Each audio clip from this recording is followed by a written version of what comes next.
Spark is okay so fast when compared to other technologies. What are the different features of Spark? We understood, okay, and we started with the architecture part also. We understood what are the different key components in Spark architecture. So these key components can be separated by programming, by libraries, by management, okay, resource management, by storage. Okay, so if you see, Spark can support all these different components, okay, in components. So okay, there we stopped actually. So today we'll be working on the next topics in Spark. Okay. So before we start, any questions? Sir, how is it different from this NiFi, sir? Is it Spark? Is it No, NiFi is just an ingestion tool. Okay. You take NiFi. Okay. You have some data here. Okay. And okay, you bring it here. Okay. So this is the source. Okay. This is the destination. Okay. So yes. in between, okay, you have NiFi. So NiFi is a tool which can get the data from Source to destination.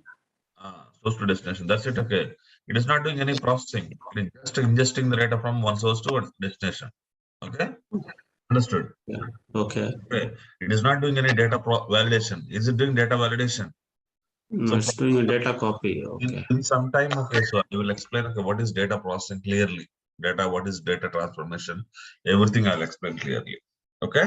So okay, Spark use case, so that you will understand. Okay. It is just okay. So here, okay, if it is ABC, so here also it is ABC only. It is not okay. It is just okay, copying data from source to destination. Okay.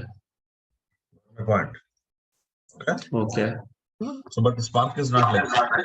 So when Spark takes the data, okay, so it can do multiple things, different things actually. Okay. What are those? We'll see. Okay. And okay, you understood yesterday, right? Okay, so what is the difference between okay, standalone processing, distributed processing, and Spark processing? Okay, when compared to all other processing, Spark processing will be much faster because okay, when it comes to Spark job, okay, so when you launch the job, Spark job, okay, so you will have drivers and driver and executors. Okay, so these driver and executors will be launched, okay, for the first time, and they will be up and running until you stop the Spark job. Okay, there is no end of Spark job. Okay, end means okay, we are stopping the Spark job. That is the end of Spark job. Okay, it is of course it is the same case for Storm job also. There is no end for Storm job until you stop it. Okay, it will be up and running. Okay, but that is not the case okay, with the normal MR job. Understand? Normal map reduce job. Okay, if you start normal map reduce job, it will start the job. Okay, and it will execute something. Okay, finally once okay, the output is generated, the job will be stopped. Correct. Okay. Yes. Sir, but as you explained, right, sir, if you go above, if you scroll a little bit above, so on the job 2 it says 1 minute, right, over here in the Spark processing. Yes. So here we are launching the executor JVM, so that's 0 minutes because it's already there, and load data into executor JVMs is also 0.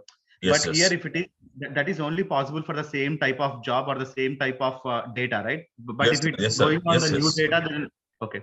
So for the new data, it's still going to take some time. Okay, I'll tell you one example, sir. Okay, let's say you have some data. Okay, you have some data. Okay, you are running a job means okay, on top of the data only you will run a job, right? Yeah. Okay, using a job, okay, you will not always change your data, right? Mostly for a job, okay, input data will be small. I'll give you one example, sir. Okay, you take credit card table, sir. Okay, you take credit card table. Okay, so first, okay, you load all the credit card table into Spark job, Spark executors. Okay, then whoever want a credit card information, okay, they will send a request to the Spark driver. Okay, Spark driver will pick the data from memory and reply to them. You got it? Got it, sir. So as long as the processing is happening on the credit card data, it does not need to load the new data at all. Exactly. But It if doesn't let's say the processing is happening on, let's say on the debit card data, let's say, just as an example, so then it has to load the debit card data into it. yeah, correct. Okay, got it, sir. So the processing, I understand. Yeah. Okay. Now, okay, so let's talk about resilience data. RDD set, resilient distributed data set. Okay. What is RDD here? What is RDD? RDD is the fundamental data structure of Spark. Okay. So formally, RDD is a read-only, fault-tolerant, partition collection of records that can be operated in parallel. Okay. So what is RDD here? RDD is a read-only partition collection of records. Okay. Let us take this scenario, guys. Okay.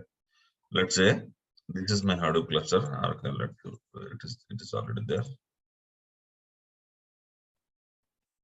Okay.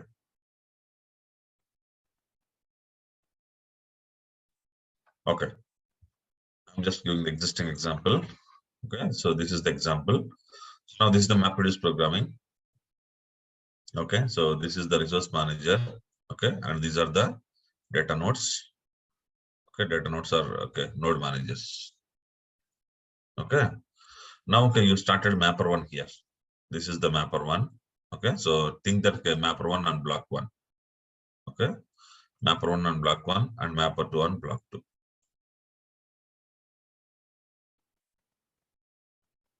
Okay, mapper two on block two. Okay.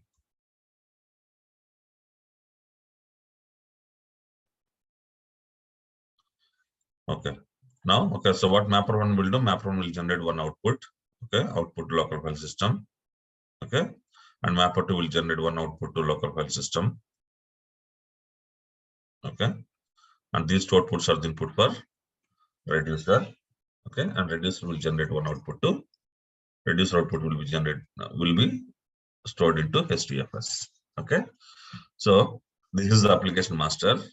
Okay, which is the first JVM which will start when you run a MapReduce programming. Okay, after that you have mapper one, mapper two, and reducer one. Okay, so mapper one, mapper two mappers and one reducer. Think like this. Okay, so this is the MapReduce programming. When you submit a job, first it will start application master, then application master will contact name node and get the block locations and then convert the blocks to the splits. Okay, and so finally launch on mappers. Okay, so each mapper will generate it output to local file system of this node manager. So once the mapper work is completed, then the reducers will start. Okay, reducers will start. Okay, so what reducers will do? Reducers will take the mapper's output as input and do the consolidation, and finally it will generate the output and store it to HDFS. Okay, this is the MapReduce programming. Okay, but when it comes to Spark programming, how it works? Okay, we will see that.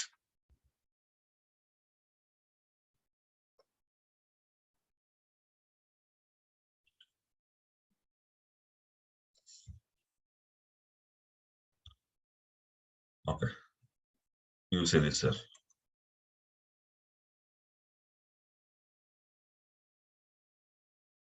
Okay, so let's say when it comes to Spark processing or Spark programming, okay, so you are starting the Spark program. When you start Spark program, the thing is that it will start the driver program. Okay, what the driver will do? Driver will launch the executors. Okay, let's say executor one is launched here, executor two is launched here. Okay, executor two is launched here. Okay, so now, so if you see here, so there are credit card. There is a credit card table which is of let's say 250 MB. Okay, so which is divided into two blocks, block one and block two. Okay, so maybe so in block one we have 1 lakh credit cards information. In block two, so 90,000 credit cards information we have. Total 1,90,000 credit cards information I have. Okay, so now what what driver is doing? Okay, so driver is launching two executors, executor one and executor two, and it is loading this data into executors. Okay, maybe it is loading. Okay, so total 1,90,000, right? Okay, so 95,000 is here and 95,000 credit cards information here. Okay, so this data will be here only. Okay, now data is loaded inside RDD. Sorry, inside the executor. Yes or no? Okay, so now driver is up and running. Two executors are up and running. Inside each executor, okay, I have 95,000 credit card information, credit card records, and here also 95,000 credit card records. Okay, so now, okay, so let's say there's a swiping machine. Okay, when swiping machine is whenever somebody insert the card into swiping machine, the swiping machine will send a request to this driver. Okay, what this driver will do? Will it load the data? Will it load the data? Huh? Already data is loaded and available in the executors, correct or not? Okay, so driver will just simply give this task to both executors. Okay, now whichever executor is having that credit card information, it will reply to driver will reply to swiping machine. Understood? But okay, if you see the same case, okay, in case of if you go with MapReduce programming, okay, every time swiping machine will launch one new application master. That new application master will launch mappers, load the blocks into it, then okay, write the output into local file system. From here, okay, again, reducers will load the output into its memory. Okay, finally, it write the output. Yes or no? So in case of MapReduce program, if I use the same program, okay, in case of MapReduce, if I use the same program, okay, so if there is a swiping machine trying to extract the data, okay, a swiping machine is trying to extract data. Every time, okay, there won't be any application master up and running here. Correct or not? Correct or not, guys? So every time, okay, you launch a job, okay, it has to start with application master. First it will launch application master, then okay, application master will launch, okay, will mappers map, okay, then this table data, the same table data if you take, okay, so credit card table,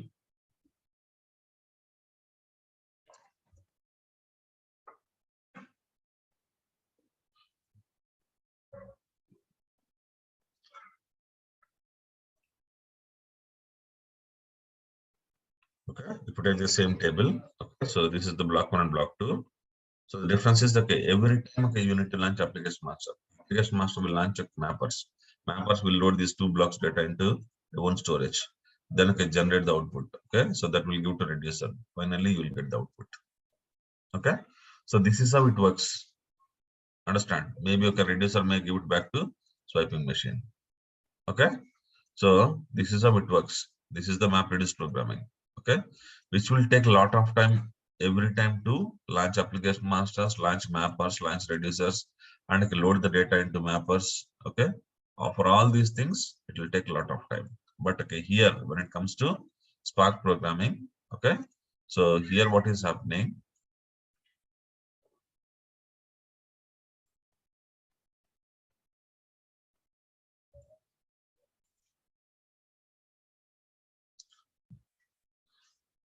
in case of Spark programming, it is launching 2 executors, and these executors are readily available. Okay, are readily loaded with the data. Okay, so end of this is JVM in memory. Okay, this is JVM. Okay, so when the program is started, driver will load this data into both executors and keep executors readily available. So whenever there's a request from swiping machine that will hit the driver will send it to both executors. Now executors will execute the job, okay, get the credit card details and send it back to a driver will send it back to swiping machine. Okay, and also the load is balanced, no sir? Here they had yes, one yes, 1,90,000. but here 95, right? Yeah, it is load is also shared between them. That Yes, is also sir, there. yes. Sir, in HDFS in MapReduce there was a logical concept, yes, Yes, like sir. logical block. Yes, Same sir. concept applies here also. Okay, Because you can take it. yeah. Okay, so that logical split, okay, is called as a RDD here. Understood? Okay. RDD, resilient distributed data set. Okay. This is what is RDD here. This is the logical data, right? Logical block only, right? Yes, sir. Yes or no? So this entire 250 MB credit card table data is divided into two parts now in memory. So two RDDs we can say. Exactly. So Two RDDs, so two logical splits are there. exactly. So, but in case of Spark, you will not call it like a RDD. You will call it like a, sorry, you will not call it like a split. Okay, you will call it like a RDD. Okay. So that is what I said. Okay, it is a read-only, fault tolerant, and partition collection of records. Partitioned. Okay, it means like a split of records. Okay, but why I am saying this is read? Okay, read-only is fine. Why? How I am saying it is a fault tolerant? How I am saying this is a fault tolerant. Tomorrow, if executor 1 is down, okay. So what this driver will do, the same executor, it will start another machine, and it will load the same 94,000 records into this new executor. Sir, once job is getting end, the executors will be stopped or still running, sir? That's what, sir. Okay, see here, okay, there is no stop of executors. This job, okay, there's driver, okay, executor 1, executor 2. If there is no change in the table data, this will be up and running for months together. Okay, sir. Okay. Got it. So those executors are in separate nodes, aren't they? Are the data nodes and node managers?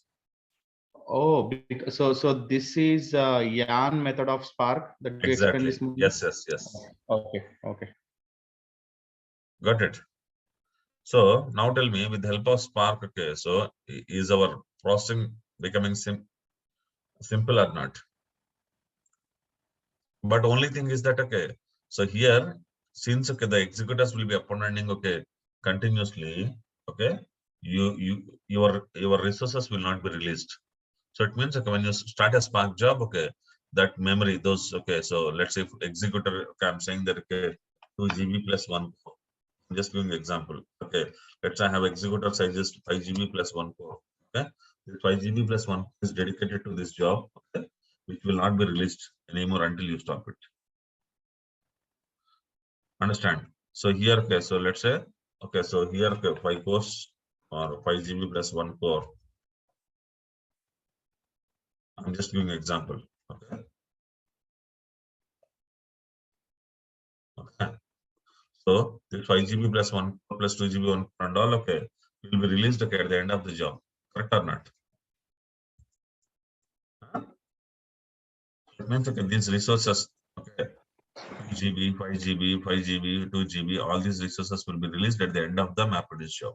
But okay, here, once job is started, okay, once job is started, maybe, okay, so here, okay, this will be like, okay, these resources will not be released until you stop the job.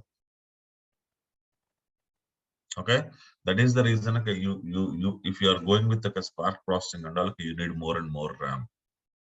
Because, okay, when you start as first job, okay, the first job resources will not be released until you stop it. Okay, if first job is running for, okay, for 2 months, okay, so the 2 months, okay, this resources will not be released at all.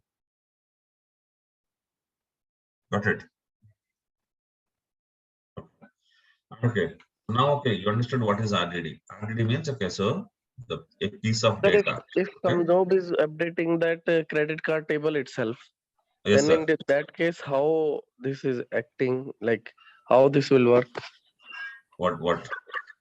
Like, see, users are getting added to credit card, and Yes, sir. their Yes, sir. information is getting updated. Of course, okay, whenever the table is, okay, table is added with new entries, okay, then, okay, so you will have to refresh the RDDs, executors. Oh, okay. So programmer will take care, sir, this thing. Exactly. Yes. Okay. The programmer has to take care of that. And also, will there be a chance for new executors to be popped up for a different set of data? Let's say if someone is executing a different job. Maybe on the same data, okay, you can start one more job also, right? Yeah. And then the new executors will be initiated for that one. Yes. Okay. But okay, but why you want, okay, 2 different jobs, like, on the same data? Yeah, not on the same data, but like let's say we have 6 different applications on same cluster. So Okay. that means like one application is initiating a specific job, and for that the executors will be invoked. But if a different job is getting initiated from different application, then it will have its own executors, isn't it? Yes, yes, yes, yes. And that executors will be finished only when he ends the job. Is that how it works, or Yes, yes, okay. That's what's okay. Every executor will be finished only when at the end of the job. end of the job? Got it. Okay. Okay.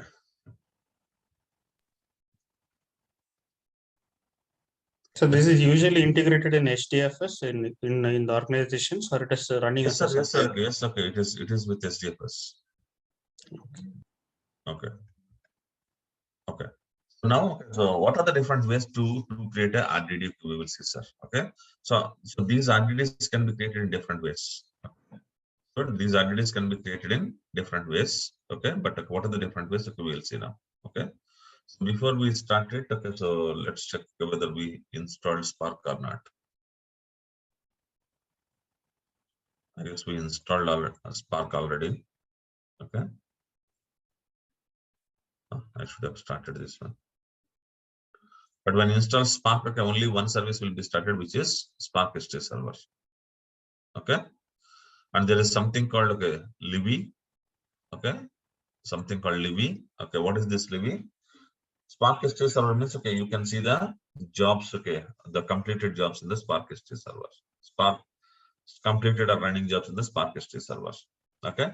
And okay, what is this Libby for Spark 2 server? Okay. So Libby means, okay, so it is kind of a UI to execute your Spark jobs.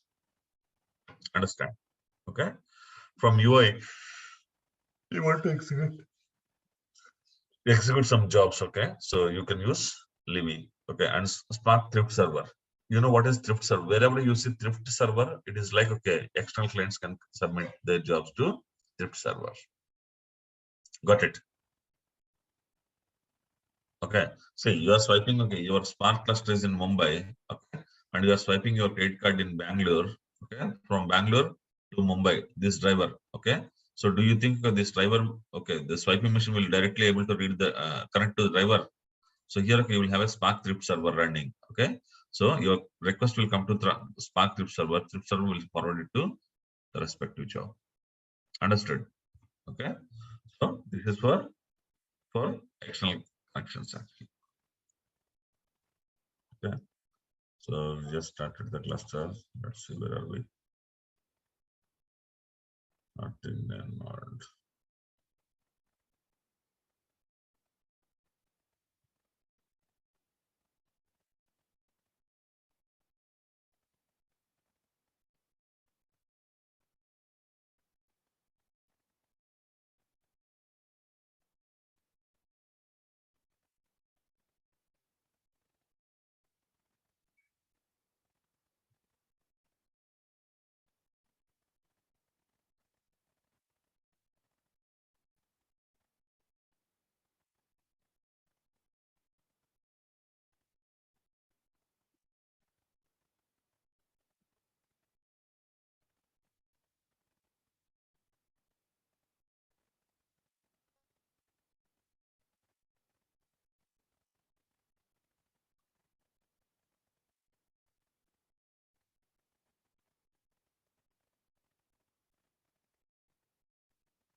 I started.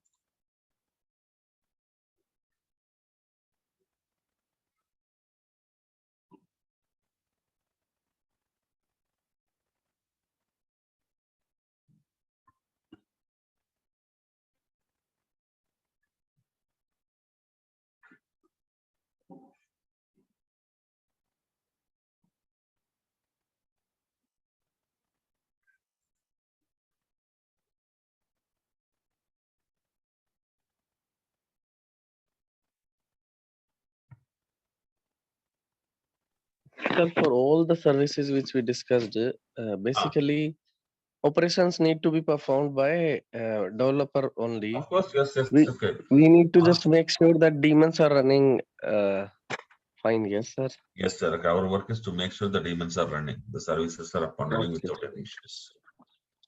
Mhm. But okay, see, if developers are not coming to you for performance issues or okay, for anything, okay, that's fine. Okay, you can just okay start the cluster and okay, you can or okay you can just start the services whenever they are stopped and okay sit ideally. Okay, but if developers are coming to you for issues, okay, then okay, you need to know all those things. Okay, sir. If they talk, okay, my RDD is not loading. If you say what is RDD, then how they will think? Huh? Got it, sir. Yes. That's the reason okay, we are struggling so much to learn. To teach all those things. Okay, so it's almost done. Okay, so it's starting. Okay, so Spark also. This is done.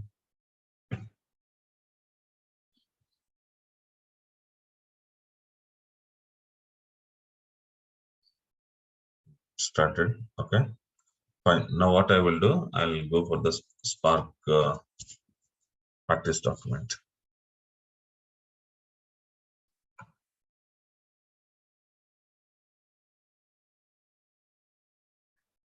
Okay, so log into HM for SLM.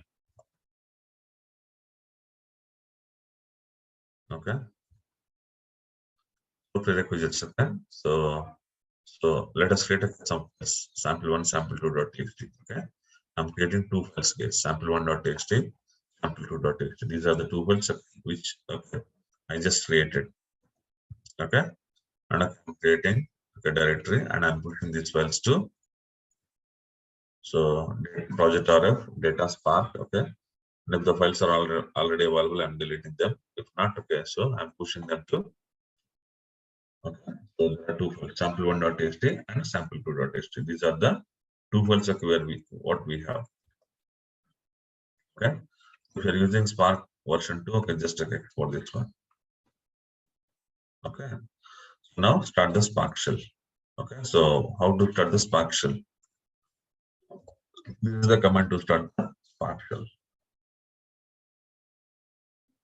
So normally when you start a Spark shell, okay, in Yarn, okay, if you go to resource manager UI and see, okay, resource manager UI and see applications, okay, you will have okay one Spark job started. Can you see? Can you see?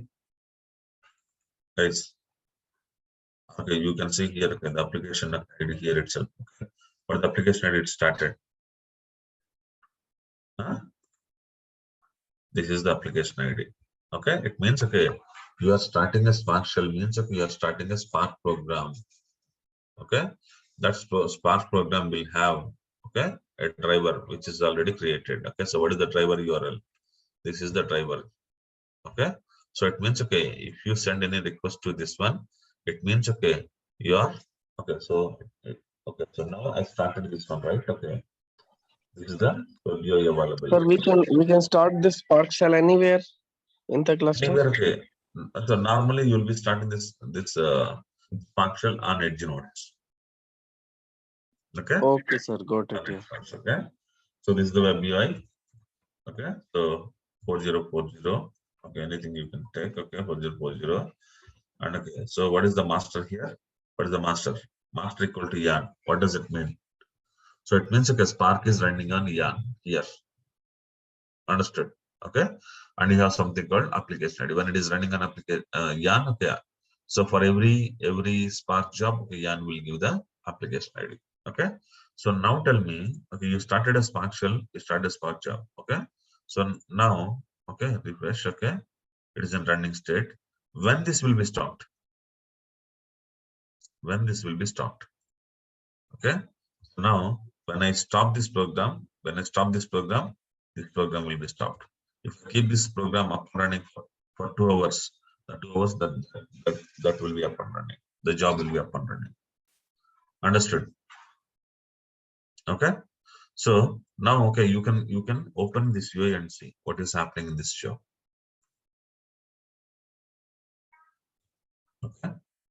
if you open it, a job, okay, so here you can see job, or you can see the stages. Okay, this is just okay stages for all the jobs. Okay, here storage. Okay, executors. Okay, so how many executors started? Okay, it started 2 executors here. Okay, by default it started 2 executors. Okay, but nothing is there inside this one. Okay, all the executors are empty executors. Yes or no? Yeah, but we are not feeded any data, right? But still the job was started. Yes, sir. Okay. So that is the difference main here. That's the difference actually. Without data, okay, job has started. Okay. So one So driver. basically Spark Shell itself started these, yes, default. Exactly, sir. Okay, by default, if you don't tell how many executors at all, okay, your Spark Shell has started 1 driver and okay, 2 executors. Got it. Okay. So now, okay, so what I'm saying, okay, explicitly and given at the time of Spark Shell. Okay, so fine. Okay, so creating RDD. Okay, so now okay, I'm going to create RDD space. Okay, how to create okay RDD. Okay, RDDs can be created by passing data in the command itself. Okay, let's say your data is very small data. Okay, so this is your data. Okay, maths 85, English 75, science 82, social 65. Compared, this is the subject and marks. Okay, this is your data. Very simple data. Very small data. Okay, so when you feel that okay, your data is very small, you can give in the command line itself. Okay, now what I'm doing here is try to understand. Okay, so val marks data equal to okay, wherever you see parallelize, it means you're creating a RDD. Okay, so now you are giving this RDD to Spark. Understood? Wherever you see parallelize, okay, it means okay, you are creating some data. Okay, so this is RDD. Okay, this marks data RDD, you have this data. This is the data, okay, which is available in the marks data. Okay, now okay, now you refresh this one.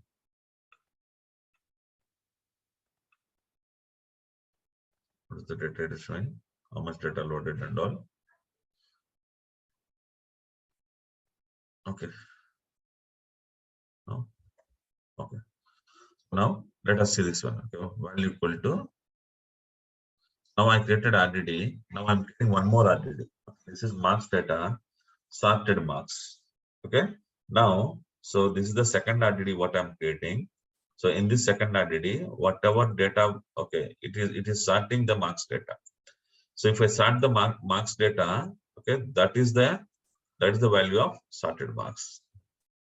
Okay. Yes, this is another RDD which is created now. Okay, it means okay, inside one Spark job itself, you can get multiple RDDs. Correct or not? This is RDD. Now, okay, see, if I say, okay, I'm printing RDD's case. Okay, so if I say, okay, marks data, print, how it is printing?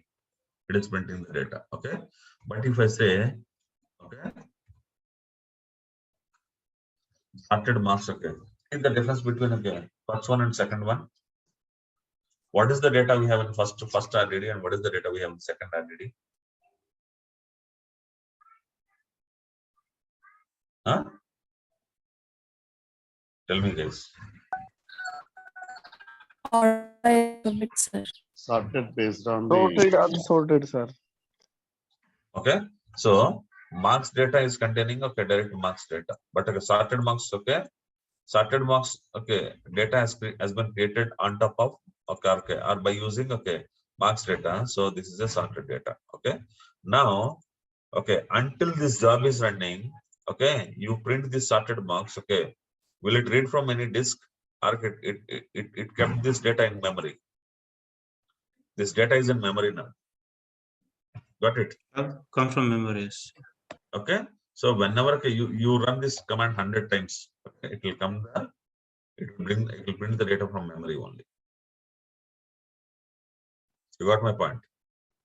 Okay, it is not reading any data from any disk now. Okay, so this is one way where you can create the okay RDD by passing the data in the command itself. When you have very small data, you can create RDD by passing the data in the command itself.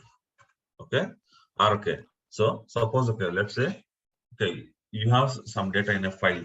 Okay, that file can be a big file or small file, but okay, your data is in a file. Okay, so now what I'm doing here, okay, so here, okay, so command that, okay, creating the RDD by passing input file path in the command. Okay, this is the second way. Okay, so here what I'm doing, so I'm importing. Okay, try to understand.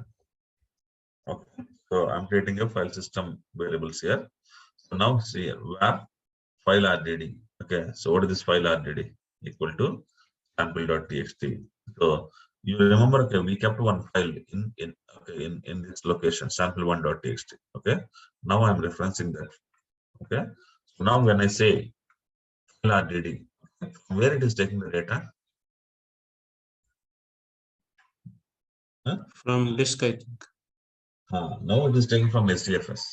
Okay, so it has taken data from SDFS. Okay, and if I print this one, okay, you can print this one actually. Okay, so if you want to print, okay, what is this?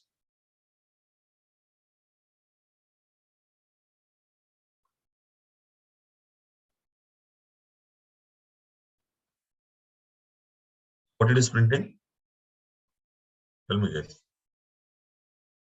Is it printing this content of this file or not? Sample1.txt. If you have any doubt, okay, let us okay, print sample1.txt. Okay.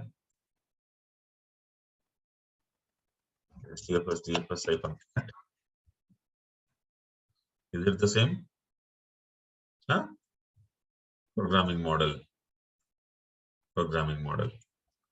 Same or not? So it means, okay, when you create RDD, what it has done, okay, it has got this data, it has got this, okay, whatever data is there in this file, it has got the data and put it inside this file RDD. Got it? Got it or not? Yes, sir. So now is it, so after pulling it from the disk, is it keeping that in the memory, or every time it's going to It get is in from the memory. Okay, it is there. Okay. Memory. This file RDD is available. Okay, this data is available in memory.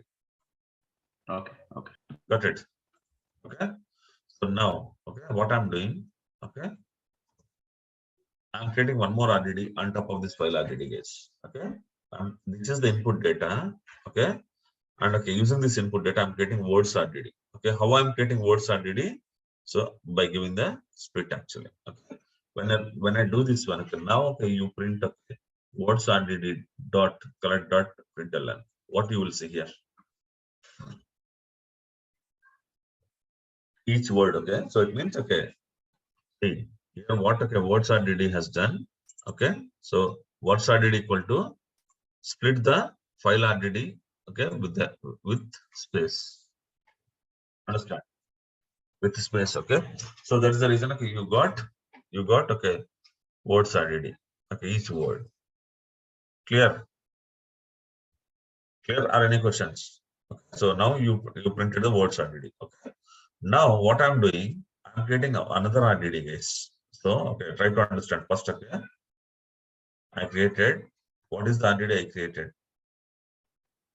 File RDD. This is the RDD. Okay, there's a file in SDFS. This is the file in SDFS. This is SDFS. Okay, we have a file which is called as sample1.txt. This is the file. Okay, so now okay, you are starting a Spark job. Okay, so here okay, you have a Spark job. So this is a Spark executor.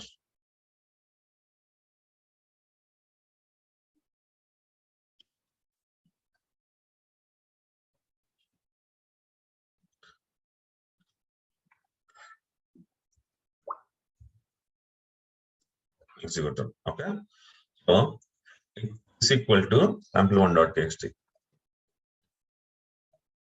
Okay, so it means okay, you are referencing okay a file which is residing in sample1.txt.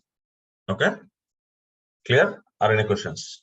This is file RDD. It means okay, when you create this one, automatically, so whatever is there in sample1.txt, okay, it will come and assign it to file RDD. Okay, now this file RDD, you are converting that. Okay, so file RDD, you are converting into words RDD. Okay, you are converting this into words RDD. Okay? What it will contain? Words RDD.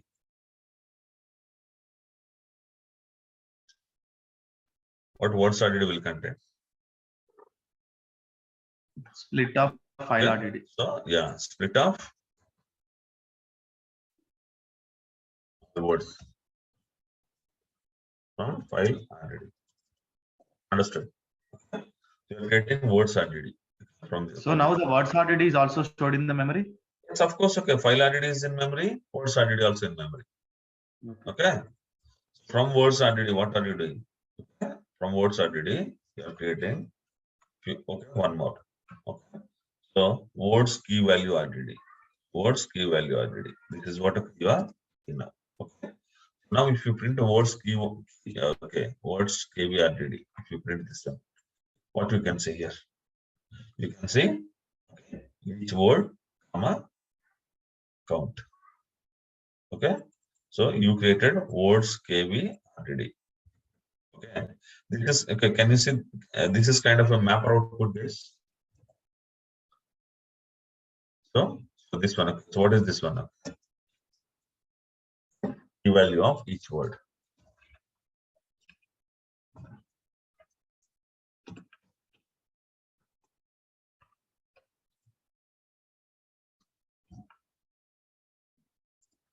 Understood, sir?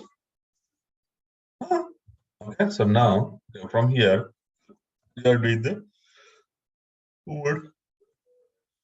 This is the last one. This is the last one. Okay. You are doing the word count RDD. Okay. So what is word count RDD? Okay. So here you are saying that okay, consolidate the word count. Okay. So now if you print a word count RDD, what it will give you? Now you see. Now consolidation will come. Data 2 using 2. Okay. So off came 4 times. Okay. A came 3 times. So is it a consolidation one or not? Huh? So this is the final word count.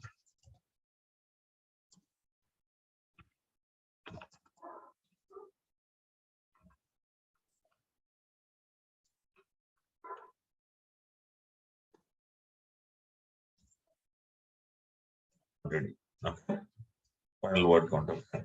If you still want to do something on top of this one, okay, you can still do. Okay. Sorted word. Okay. So now you are sorting the word count. You got the word count, but okay, are these in an order, proper order? No. Okay. Now you are sorting them. Okay. So now sorted word count.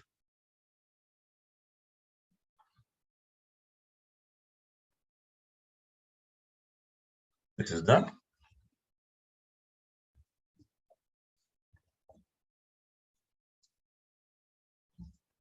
from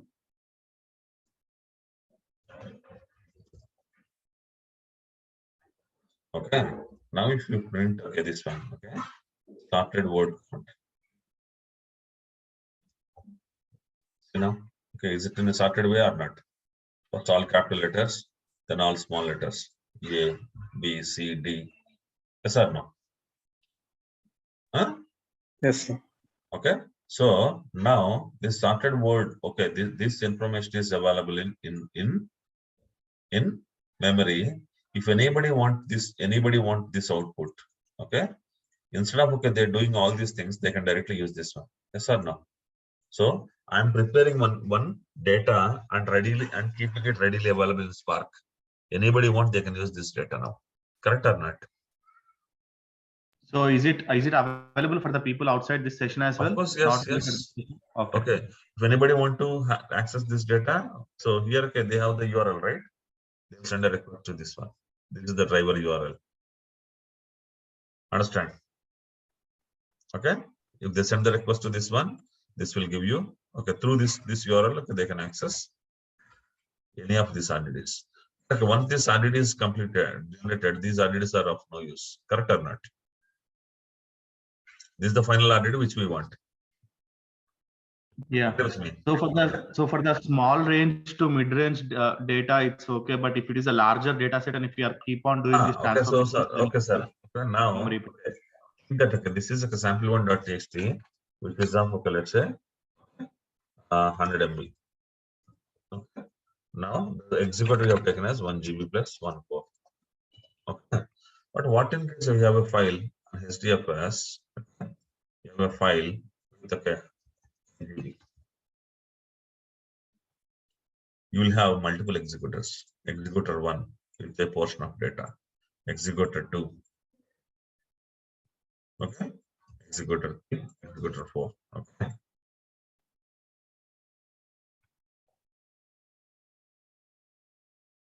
Okay. So now you may define it like, okay, each executor size is 3 GB 1 core.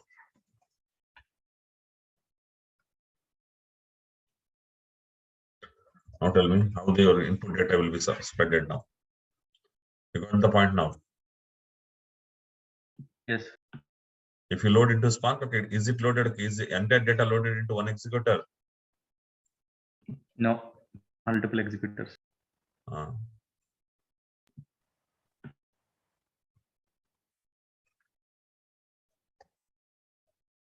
So can we have multiple executors on the same node? Of course, yes.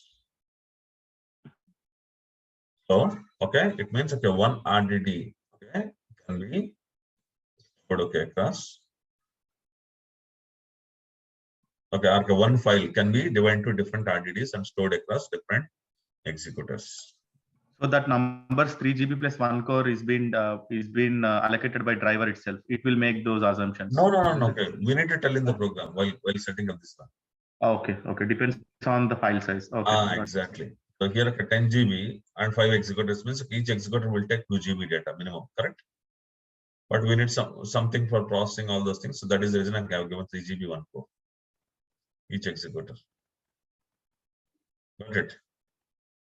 Okay.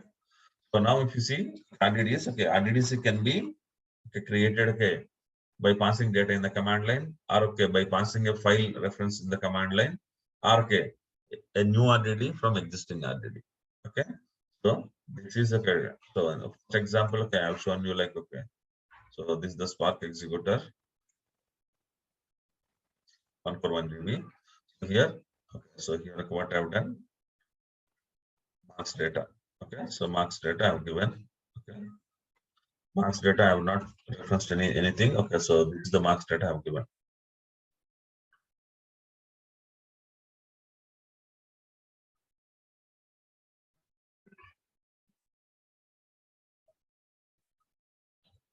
I pass this information in the command line itself. That's or no?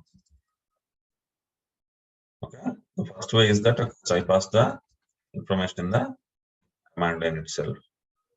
Okay, so from here, from marks data created sorted marks. Okay.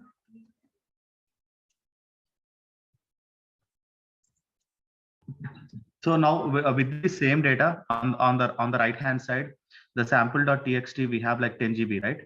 And Okay. we have the data in all the executors. And now if someone wants to convert that file to a different format, so then they will need the 3 GB of executor in the same node. So is it going to auto allocate, or even for that file they will be providing the executor information for that new transformation maybe? Yes. Okay. Okay.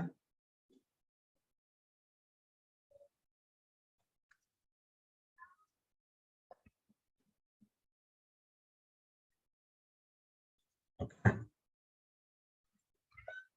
Here are any questions? Okay. This is one way by passing the data in the command itself. Okay. This is second way. Okay. You're referencing a file from the STFS. And okay. This is third way, creating an RDD from previous RDD, from existing RDD. These are the three different ways where I can use this one. Okay. Understood, or any questions? Yes, one thing, sir, if Spark has to stop, means the daemon has to be stopped. Then only it will job. If you have to stop any job or anything, you need to stop the daemon itself, right? Then only it will get stopped. Okay, Spark job itself. Okay. Spark job itself. Understood. Okay. Come again, sir? No. So if you want to clean up this one, you stop entire job. Then the executors will be released. Now nothing will be there in the memory. Okay. Okay. So we can start a new job after this. Yes. Again, okay. When you start, okay, these steps will be repeated on it. Okay, again. Sir, it will keep only last RDD as in memory and flush all other previous RDDs. Yes. Sorry? It is keeping a given previous RDD also. Okay, sir. Okay.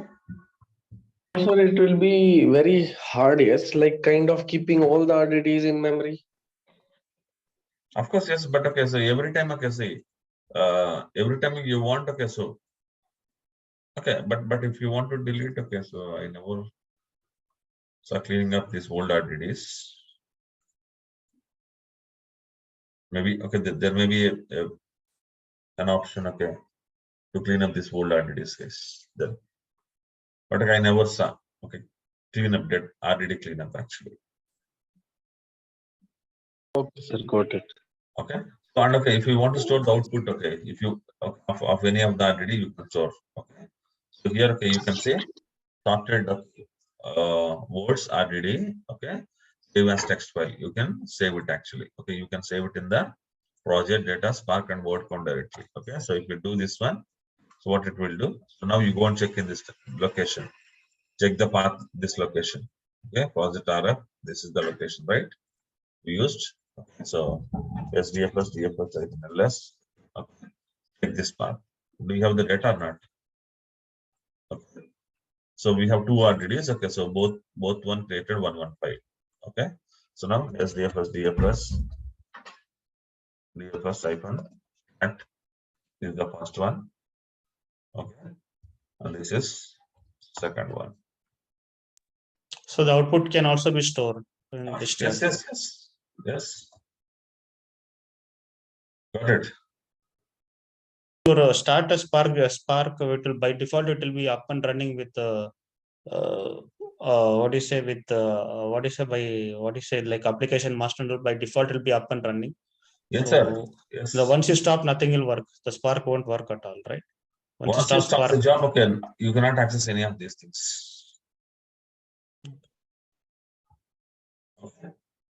Okay, and check the output by changing the source file path. Okay, now you give the different one to file RDD.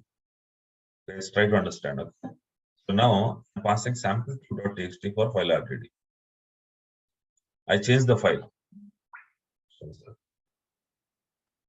So now if you see, this is what okay we did. Okay, now I'm referencing a different file. Okay, so I'm saying the file .rdd equal to different file. Okay, sample2.txt. Okay, now you check this one. Sorted words RDD. So can you guess, guys, will it print sample2.txt word count or sample1.txt word count? It should be sample2. Sample2, na? But it is printing sample1 only, na? So that's what I told, okay? See, here, this is already generated. This is already generated by, so now if we change this one, will it change this one? See, each RDD works individually. Understand? Okay. So I change this one. Okay, that will not impact this one or this one or this one or this one. Yeah, but in the select you're doing on file RDD, right? Did you do on words RDD? Even words RDD also same thing. Oh, sorry. You sorted on words RDD. Sorry, I thought you sorted on file RDD. No. Okay. Got it. Okay. So if you change the previous RDD, that will not change the next RDD. That's what I'm trying to say here. Yeah, got it, sir. You're replacing the variable. Okay. Yeah. Okay. So that's all about RDDs. Okay. So it means so whatever data you have, Spark will get the data and put it into memory and keep it readily available. So if anybody wants the data, they will just access the data in memory data. That is the reason Spark is very fast.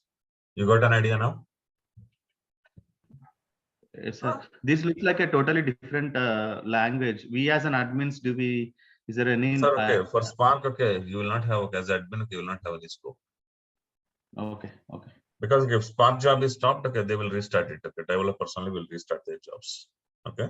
Or maximum, so what they will do, they will ask us to restart. Okay. You'll have some commands to restart. That's it. They will only give, developers only will give the command how to restart. We just follow those commands. That's it. Nothing other than that. Okay, but there is no other way to, like, let's say, to use a SQL engine from the Spark, right? It's not possible. Sorry? We cannot be able to use a SQL language from the Spark, isn't it? You can, sir. I will show you that also. Okay. Okay. Okay. So now, okay, let us understand okay, the Spark program. Yeah, before Now that, can you explain which daemon will run on which node and kind of while that configuring? I'm explaining, sir. That I'm explaining. Okay. Okay. Nothing is running. Okay. So only the Spark STS server is running. Okay. But now let us see. Okay, what is the Spark program? How it works? Okay. When it's a Spark program. Okay. So what are the different things you will have? Okay. You have a driver program. You have okay executors. Okay. So driver program and executors. In between you have cluster manager. Okay. Now let us understand here. When I say Spark program, every Spark program will have a driver. It's a driver. Okay. So this is the driver. Okay. Driver. Okay. Driver program. Inside this driver program, we have Spark contest. Next. Okay. So what is Spark contest? Okay. If you take the driver program as a house, Spark contest is the main door. Okay. If Spark contest is not started, there is no use of driver program. Understood? So this is the entry point for your Spark program. Okay. Anything want to access some data inside the Spark job. Okay. So they should pass through the Spark context. Got it?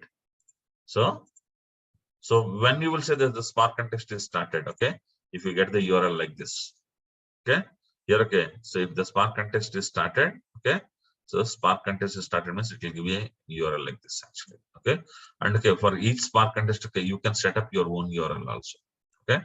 Here, okay, it has given a default URL, but if you want to set up your own URL, you can set up your own URL also, okay. So you set it up as a variable. You can, sir. Yes. Okay. Okay. This is the Spark context. Okay. So now, okay, under Spark context, okay, what you will have? Okay, under Spark context, okay, you will have worker nodes. Okay, these are the thing that this is a worker node. Okay. So worker node, okay, inside worker node, okay, you will have executors. Okay, this is the thing that this is worker node. Okay, worker node 1 and worker node 2. 1 of worker node 2 and worker node n.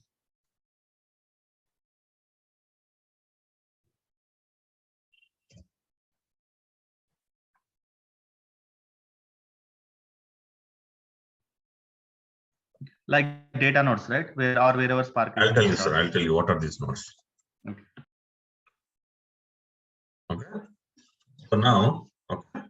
Now when you start a program, okay. So okay, while submitting the program, okay, you will have to tell. Okay, developer will tell. Okay. So I need okay Spark program, okay, with okay one driver of size, okay. Let's say 5 GB plus 1 core, okay, and okay, will tell. Okay, so I need okay. So executors.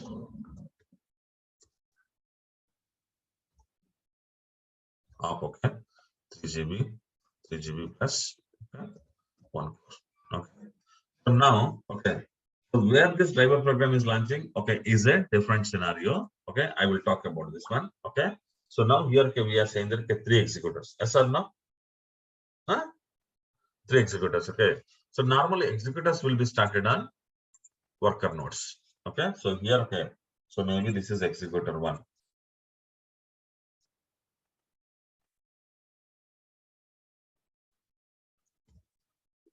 Okay.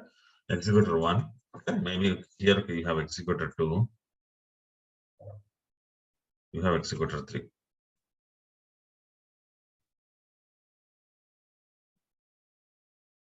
Since you asked, okay, I want 3 executors. Okay. So executors are launched on worker nodes. Okay. Okay. Now the question is that, okay, in between you have, okay. So here you have a cluster manager. Yes.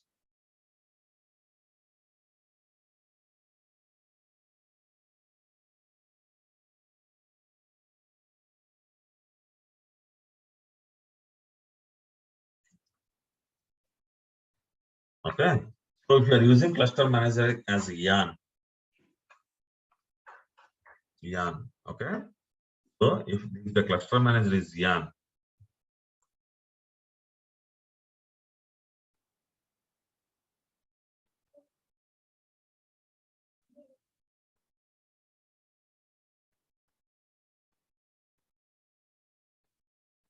okay, your cluster manager is yarn means okay, your worker nodes are nothing but okay, node manager 1.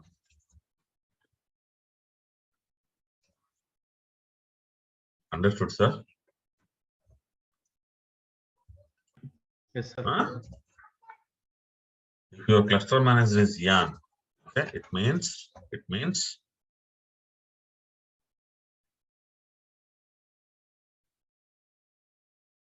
your cluster manager is yarn, okay, so your executors will start on node managers. Understand, sir? Huh? I will show you the same job in a different way. Okay, your cluster manager is on. Okay, is on. Okay, Spark scheduler. Okay, then your executors will start on. Okay, Spark node 1.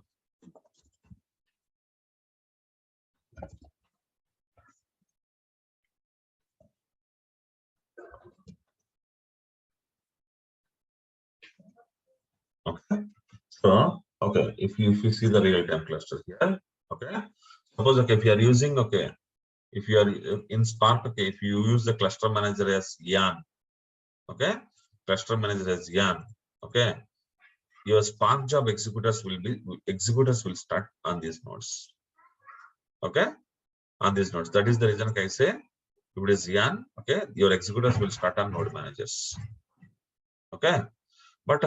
But okay, if okay, you use Spark scheduler as the cluster manager, okay, so Spark instead of Spark scheduler can be called as a local actually.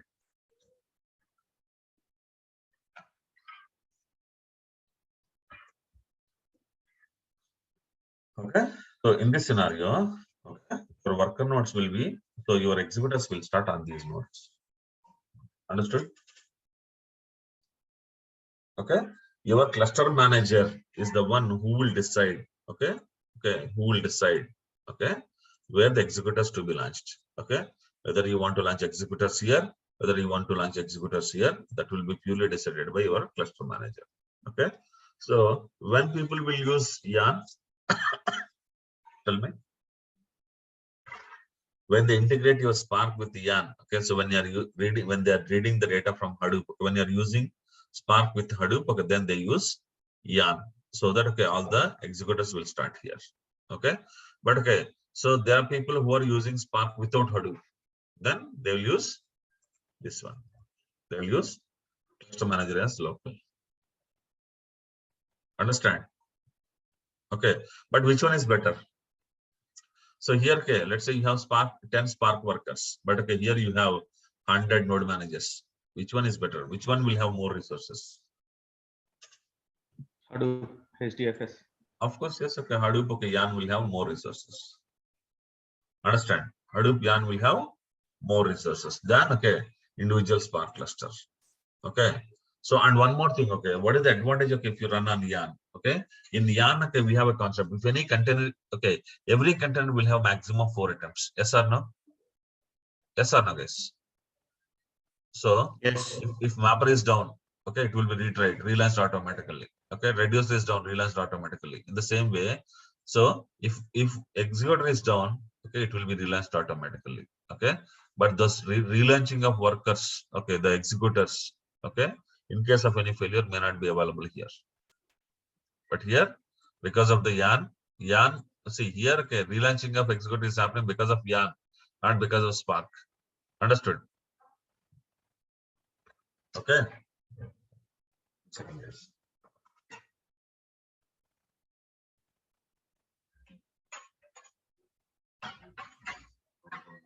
Sir, where driver will be launched? It will be launched in master node.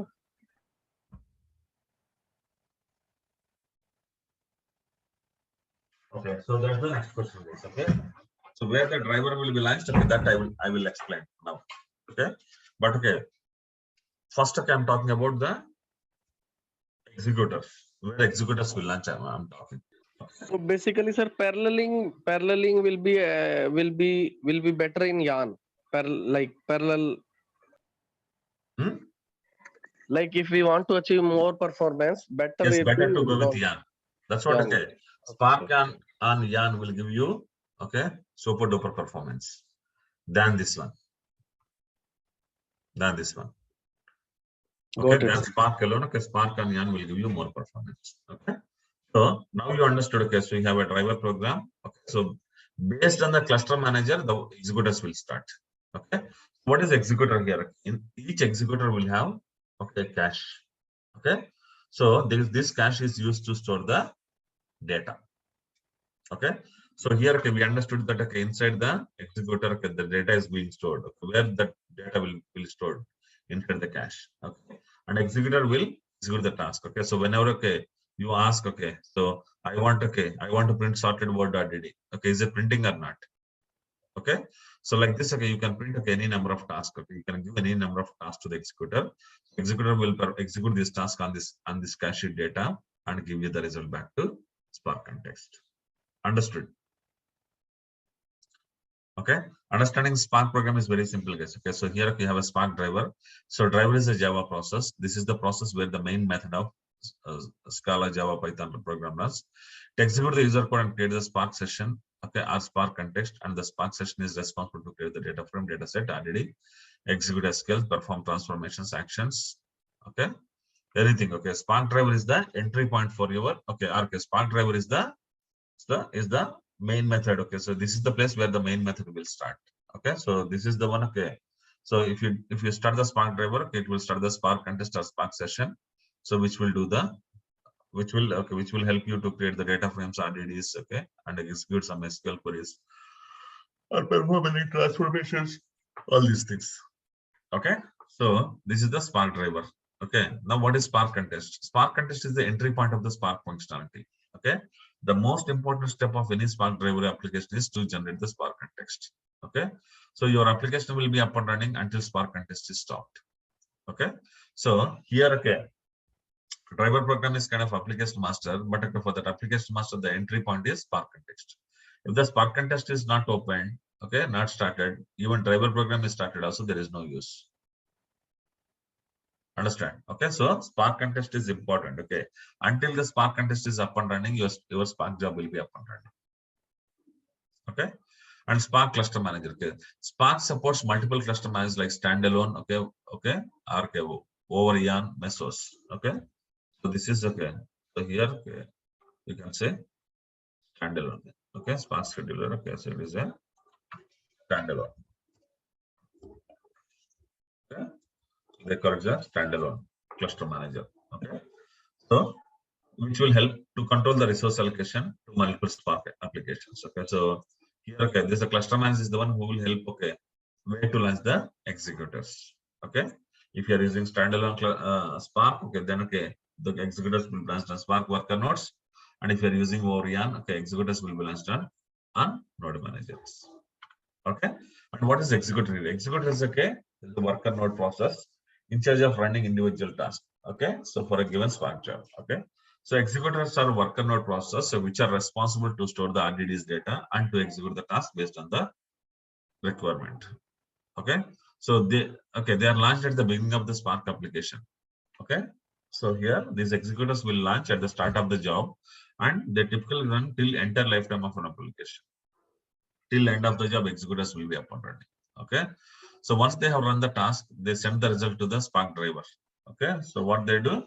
So normally what will happen? Okay, so whenever, okay, let's say I want to print. Okay, here guys, okay, I'm saying that print sorted word. Okay, now it is printing, right? When you give this command, okay, so this command is hitting whom? In this example, it is hitting whom? Huh? Driver. The driver or context? Driver only, sir, I believe. See, it is hitting the Spark context inside driver, not driver. If I hit only driver, what is the use? Huh? Got it, sir. Okay, so if you want to enter into this driver program also, okay, the entry point is Spark context, right? So okay, whenever you run any command, okay, that command is coming to Spark context. Okay, now you're asking, okay, print it. Okay, print it. Okay, so do you think, okay, all this data is available in one executor or two executors? Two executors. Huh? Okay, now you see when I store my data, how many files it created, guys? Huh? Two executors. Two Two files. files. It means how many executors? Two. Two executors. Okay, so the data is not in one executor. Okay, so whatever data it is printing, it is in two executors. Okay, so when you give the command print command, okay, immediately, okay, it is hitting this. Okay, it is hitting the Spark context. Spark context is converting that command, your command, into task and giving it to all the executors here. Okay, each executor is executing the task, okay, and sending the partial result back to Spark context. Now Spark context is merging all the result and printing it on the screen. So this is what is happening, guys. Understood? Sir, at some point of if we are seeing my cluster now, there may be a chance that there may be multiple drivers and multiple executors. Of course, yes. Okay, so this is like a one driver, sir. Okay, like this, I can execute multiple programs at a time, right? Got it. One program means one driver, correct, yes, sir? One program is one driver. Okay, sir. Got it. Okay, so to this driver, you can submit any commands, any number of commands. Sir, in real time, which one will be used more? Standalone Spark or this? It depends on the Spark company, sir. with If they're using Spark with they already have Hadoop cluster. Okay, then they use Spark with Yarn. Okay, they don't have Hadoop cluster, but still they are using Yarn. Okay, they will use standalone. Okay. Is choosing the cluster manager is also variable? Yes, sir. You can decide which one you want. Yes. In the command itself, you can tell. I will show you that also. Okay. Okay. Now you got an idea, right? How the Spark job is working here. So now let us talk about the cluster managers. Okay, what are the different cluster managers we have? Okay, we have standalone, over Yarn, and Spark in MR. Okay. So here, okay, when it comes to standalone, it is a simple cluster manager that is included with Spark. Okay, we can start Spark manually in this mode. Okay, so this is the simple cluster manager where your executors will start it in this area. Okay, so you know it. Okay, so here, normally, this standalone mode will be activated when you install Spark itself. Okay, but when you install Spark with Yarn, over Yarn, okay, in this setup, Spark uses Yarn to manage resource allocation. Okay, so here, so which executor will be launched on, should be launched on which machine, which node manager is purely decided by Yarn. Okay, inside Yarn resource manager.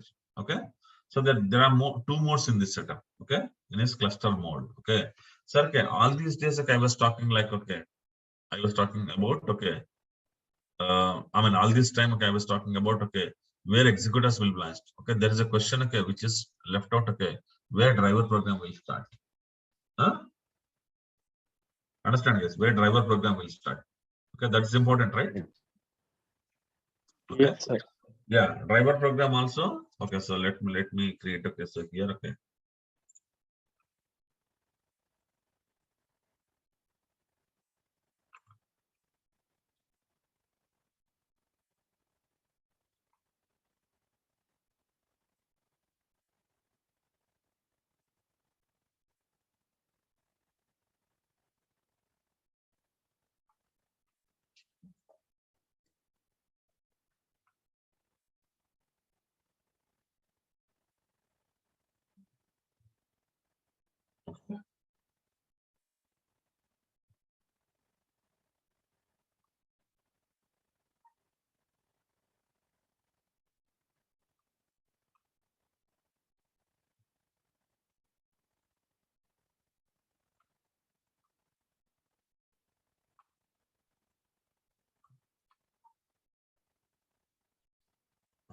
Okay. The question, okay, so where to launch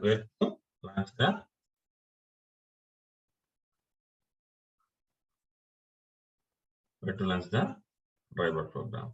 Okay, so you understood, okay, where to launch the executors. Okay, launch of executors is purely based on the cluster manager. Okay, but when it comes to driver program, okay, where to launch. Okay, okay, different ways, guys. Okay, so now I will come to this one.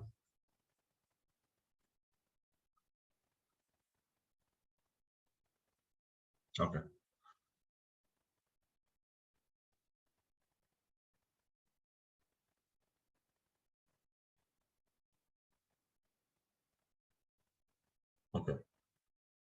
Okay. So this is the program which we have seen, guys, till now. Okay, this is the program which we have seen till now.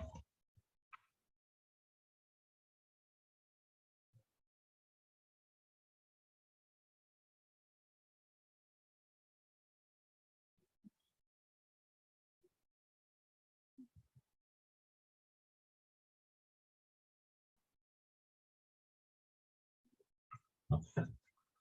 Now let's talk about standalone mode. When it comes to standalone mode, Spark is standalone mode. Okay. So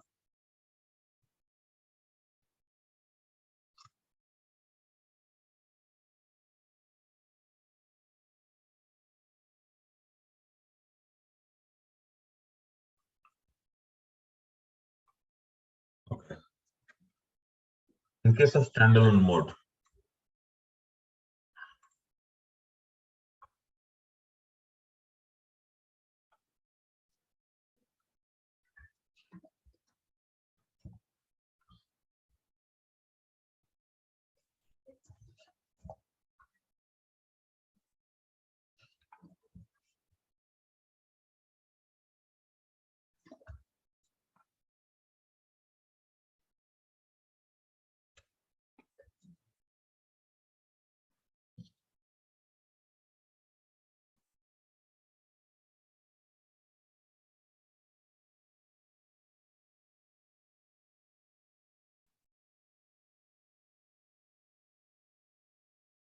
okay.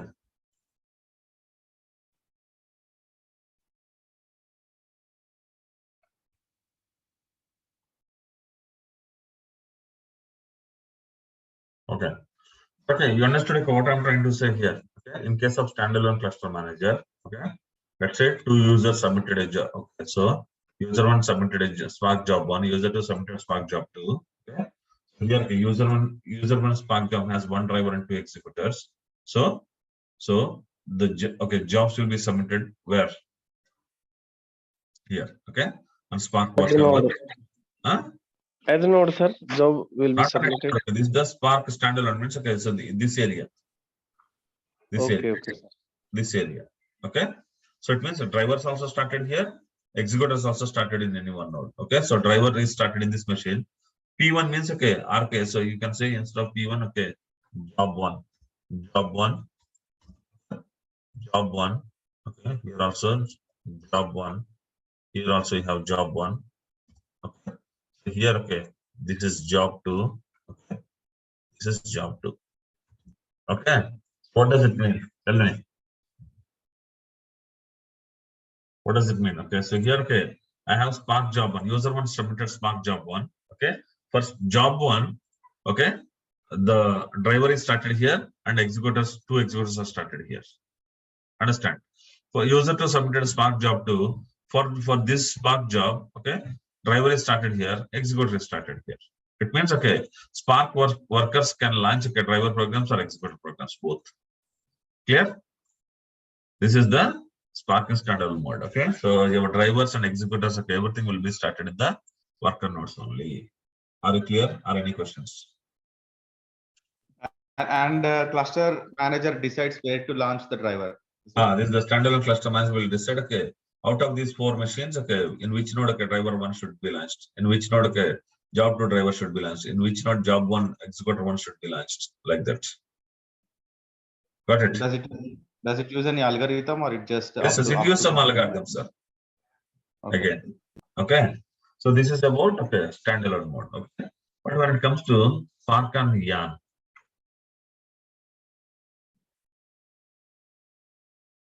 okay. So now you talk about Spark and Yarn. Okay. So here, Spark and Yarn. Okay, you can decide now when you are using Spark and Yarn. Obviously, executor will be started on the node managers. Correct. Executors will be started on the node manager. Correct or not? Yes. Okay.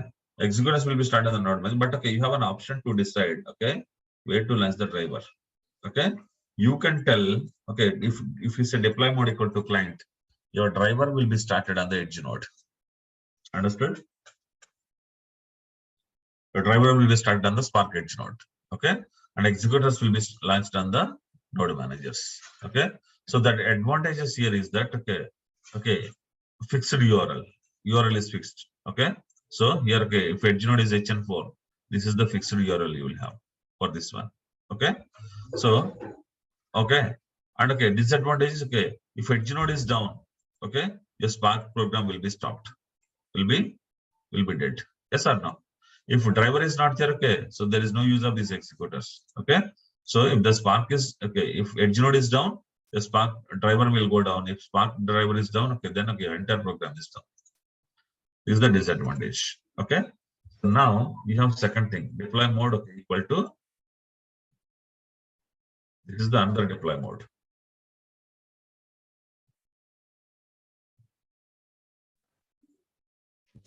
Sir Venkat sir, deploy mode is equal to client means what it means? Right?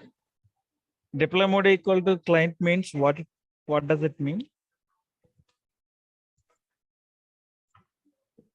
I'll tell you, sir. I'll tell you.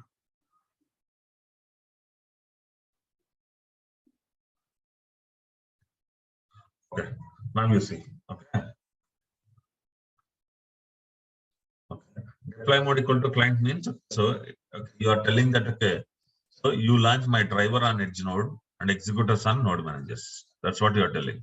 Okay, but when you say deploy mode equal to cluster, you are telling that you launch my driver also on node managers and executors also on node managers. Understand? Okay, so here what is the advantage here? Okay, if the driver is down, okay, if the driver is down, automatically your resource manager or Yarn will launch one more driver, one more attempt of driver. Correct or not? Yes or no? Yes. What is the advantage here, guys? So what is the advantage of this? What to say? Advantage of Yarn. In Yarn, if any container is down, automatically it will launch one more attempt of the same container, right? If mapper 1 is down, same mapper 1 attempt 1 is down, mapper 1 attempt 2 will start in different node manager. Correct or not? Okay. So here, so the advantage is that if the driver program is down, then your resource manager will start this driver program in some other node. Okay. So in that scenario, earlier, let's say in here it is a fixed URL. There is no change. Always your driver will be running here only. Okay. But here, is there a guarantee that my driver will run here only? No. Okay. Today it is running here. Due to some issues, somebody stopped the node manager. Okay. So now driver will be relaunched on this machine. So in that case, URL will be different. So here, so here, hn4.hadoop.com. Okay. But here, hn2.hadoop.com. The URL is changing. Driver URL is getting changed. Okay. So disadvantage is that variable URL will be changing based on the node it is running. So developer has to manage the URL part carefully.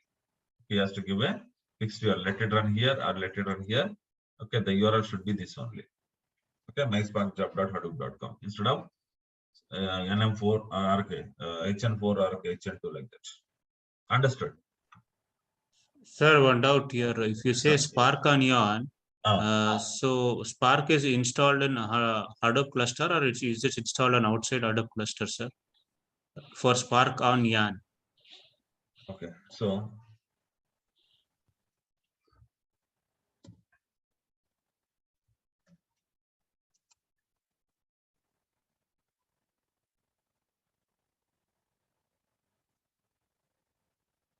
Okay. Now you see, sir, where Spark is installed. Is it installed on these nodes? If it is yes, okay, I would have put a Spark here, right? But in the edge nodes, okay, you install Spark client. Understood? Okay. And on these nodes, you will install Spark. Okay, still Spark is installed outside only. Okay. Yes, yes, yes. Clear? Yes, sir. So in edge nodes will be Spark client is there. Yeah. But nothing is there inside cluster. Yes, sir. For in Sorry, YARN sorry. mode also. In YARN, okay. In YARN, okay. Suppose if you are using YARN, you can decide, okay, waiter and driver. Obviously, executors will run here only. There is no change, okay. Yes, sir.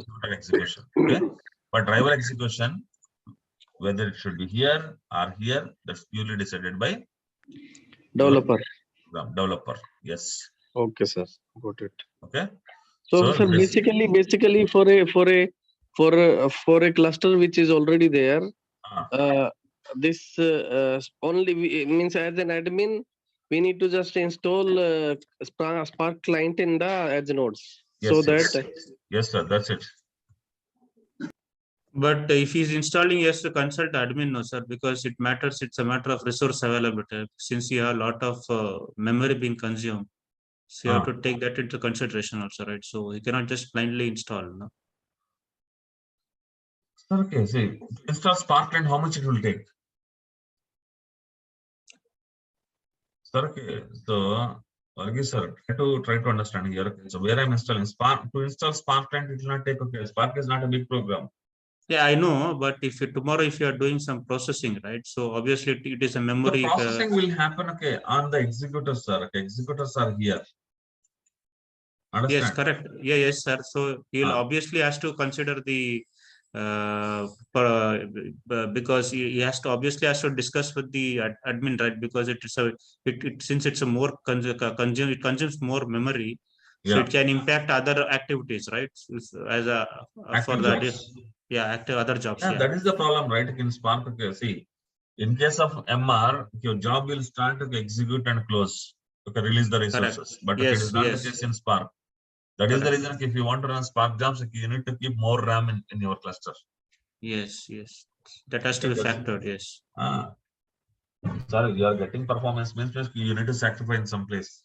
You need to invest money on RAM. Got it? Okay. So this is okay. Third mode, okay. Spark on Mesos, okay. But okay, nowadays nobody is using Spark on Mesos, guys. Okay. So normally, okay, if you want to use what to say, SDFS and PMR, okay. So, but nobody is using this one, okay. So people are using either this one or this one, but okay, this will give you the more, okay, performance. So in terms of production environment, I think we should prefer always YARN because we want always fault tolerant system. Yes, yes, sir. Yes, sir. That's what. Okay. So Spark driver runs in, okay, in case of cluster mode, Spark driver runs inside a master process managed by YARN on the cluster, but in client mode, okay, it will run on the edge node. That's very simple. Sir, let's say the node where the driver is down, node where the driver is initiated, let's say it's down, it is going to initiate into the different name node, sorry, different node manager. Yes, but because that the URL is going to be changed, so that job is gone. Sir, okay, see, okay, now you are starting a Spark job, sir. So starting a Spark job, okay. So let's say this is the credit card job. Okay, credit card job. Okay. So now, okay. So let us take this now. This is okay. This is your driver. Okay.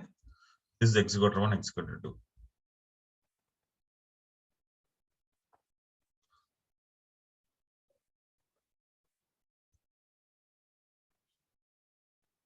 So there are 4 executors like this, sir. Okay. This is your Spark job. Okay. This is your Spark job. You clear? Yes. Okay. Now, okay. This is the Spark job you are starting. Okay. Every driver should have a URL, right? Yeah. Okay. Suppose, okay, let's say this is, okay, edge node 1, okay.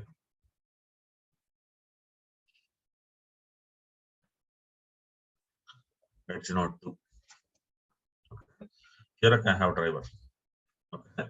So now, suppose, okay, if it is running on edge node 2, maybe the URL will be like, okay, https:// okay, en to edgenode2.hadoop.com, okay, colon, okay, 4041. This is the URL, sir. Okay. This is the URL of this driver. Will you agree with me? Yes, sir. This Okay. part totally understand. Okay. If it is No. bounded, Suppose, okay, if I run the same Spark job, okay, on edge node 1, okay, then what will be the URL? Edge node 1.hadoop.com 4041. Okay. It means, okay, if you run your driver here, URL is changing. If you run your driver here, URL is changing. Yes or no? Okay. yes. But okay, here, okay, so here, okay, you have a swiping machine. Swiping machine, whenever you want to find the credit card details, okay, you will tell inside the swiping machine, okay, it is programmed in such a way that, okay, always connect to https:// okay, my credit card .hadoop.com, okay, my credit card, okay, HDFC bank.com. Understand? Okay. So now suppose, okay, in this scenario, what you need to do? Swiping machines will always connect to this my cc.hadoop.com only. Okay. Now you need to use this like a load balancer, and you need to tell, because you don't know where it will be running. Okay. So what you need to do? Okay, whenever you are launching a driver, your driver URL should be pointed to this one. Then problem solved. We don't care where it is running, okay, but okay, the driver, once the driver is started, okay, it will bind this URL to this URL. Okay, then all swiping machine will send the data. See, swiping machine doesn't care whether, okay, your driver program is running on edge node 1 or edge node 2 or anywhere. Okay, so swiping machine, okay, whenever you swipe a card, okay, it will send a request to my credit card.hadoop.com, hdfcbank.com. Okay, so now this URL, where it will point is the question now. Understand? Sir, who will do this pointing? This mapping will be done by developer. Okay, sir. Understand? Okay, so if the mapping is not happening, okay, then what will happen? If the developer is not taking care of the mapping, okay, so if the driver is working here, then okay, this URL will reach. Okay, but if driver is dead here and okay, driver is running here, will this URL point to here? No, right? Okay, whenever driver program is changing, okay, now driver has to remap, okay, this URL with this URL. Then only your job will run. Okay. See, for customers, okay, I cannot give 100 URLs. See, in my Hadoop cluster, okay, we have 2000 node managers. Okay. When I start a driver program, it can start in any node. But okay, will I give a 2000 nodes information to customers saying that, hey, if it is not working this URL here, okay, you try in this machine, you try in this machine. Can I give like that? No, right? Customer should have only one URL. That URL, okay, wherever out of these 2000 nodes, or wherever your URL is running, okay, wherever your driver is running, I don't care. But that driver, okay, URL should point to this one. But then only it will work. So the managing of URLs, okay, is developer's headache now. But if it is in a fixed edge node, okay, so then okay, so it is not okay. So here okay, it is not here. Okay, always in edge node 2 only. Okay, if you do once, okay, that's fine. But if your driver is starting here today, tomorrow it is starting here, day after tomorrow it is starting here. Again, the point of URL should be managed by developer in the code itself. And okay, it should not be done, okay, whenever it is done, it should be done on the fly. Whenever new instance of driver is running, launching, it should bind, okay, the URL to this one automatically. Okay. Yeah. So when that happens, during that switch, will all the executors information will be gone or will be still there? Why, sir? Why executors information will be gone? But anyway, okay, Spark history server will be having this information, right? Where executors and all. Yeah. Here also you have a job history, JSON, everything will be there, sir. Okay. Okay. Got it? Yeah. Yeah. Sir, one just query. We told we need more RAM in case of Spark. So, sir, basically, my question is like, whose RAM? Like whether if it is client mode, this driver will be launched in Edge node. Yes, sir. So basically, it is utilizing more RAM. Suppose, okay, I'll tell you one thing, okay. If 10 people are launching 10 different programs on the same edge node, what will happen? Then it will collapse. 10 drivers will be launched there, okay? And these programs are not stopped today, okay? Until it stopped, okay. So we have, okay, let us take, okay, the edge node, okay, I have a Spark edge node with, okay, 120 GB RAM, sir. I'm just giving an example, okay? So now, okay, you started as, okay, there are 10 developers logged into this edge node. They started 10 jobs, okay? So it means 10 drivers are running here. Yes or no? Yes, sir. Yes. 10 jobs, 10 drivers. Okay? 10 jobs, okay? 10 10 drivers. drivers, okay? They're taking, okay, let's say, okay, 120 GB, okay? Or 120 GB, okay?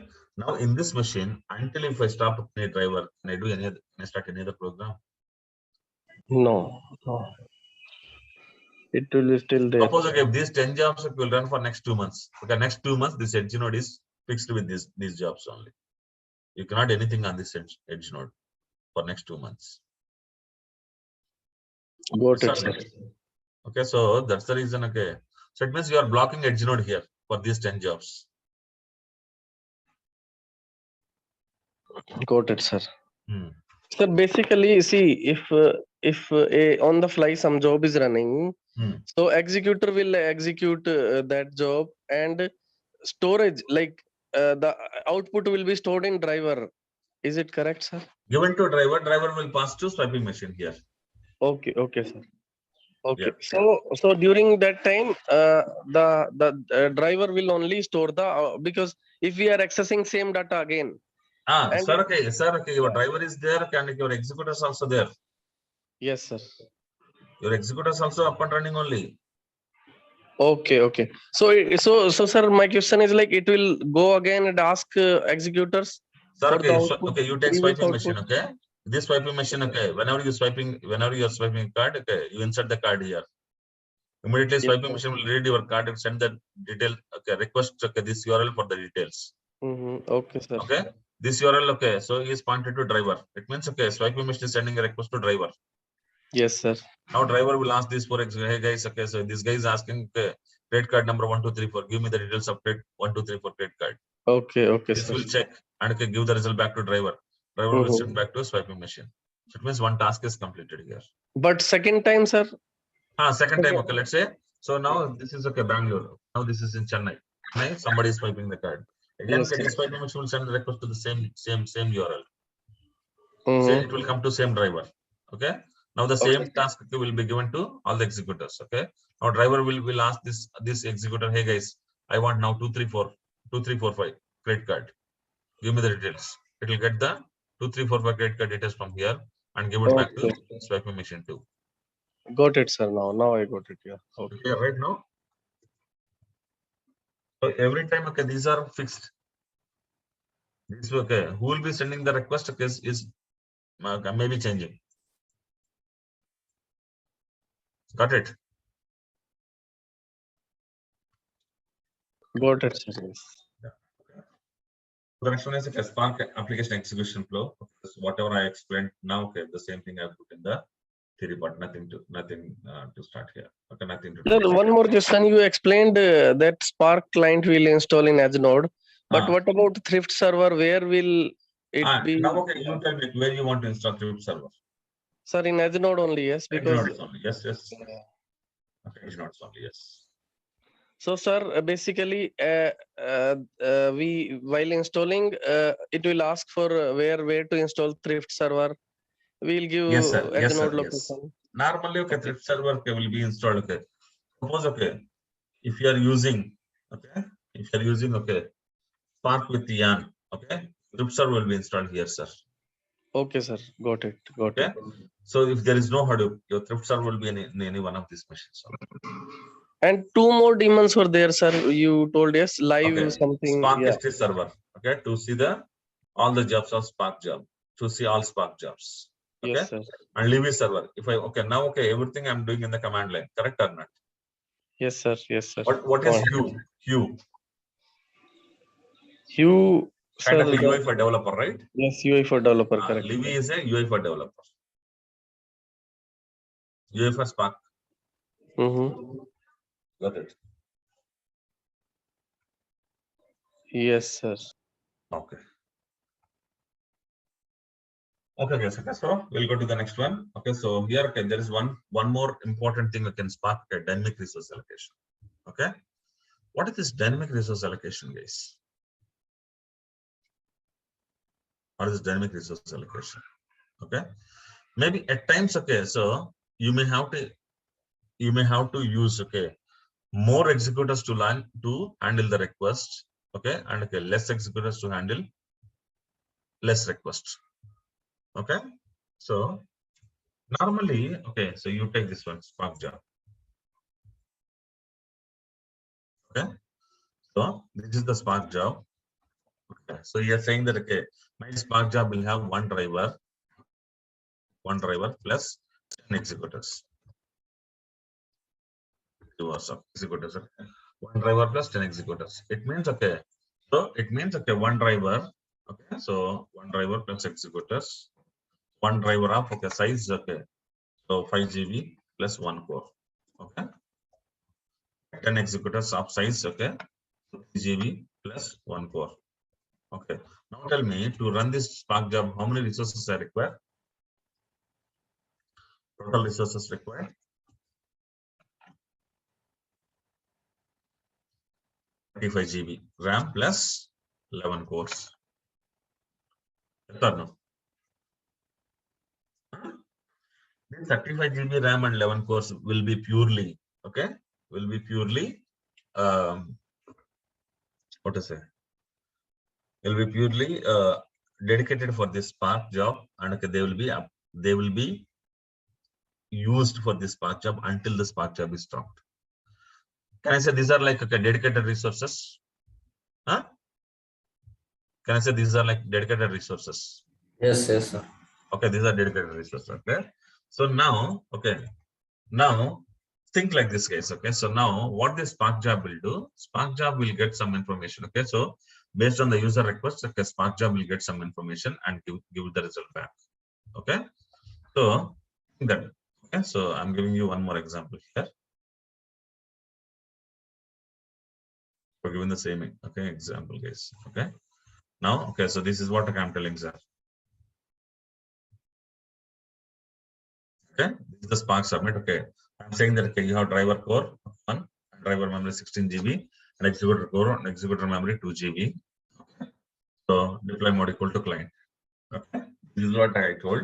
Okay, so for this, okay, now okay.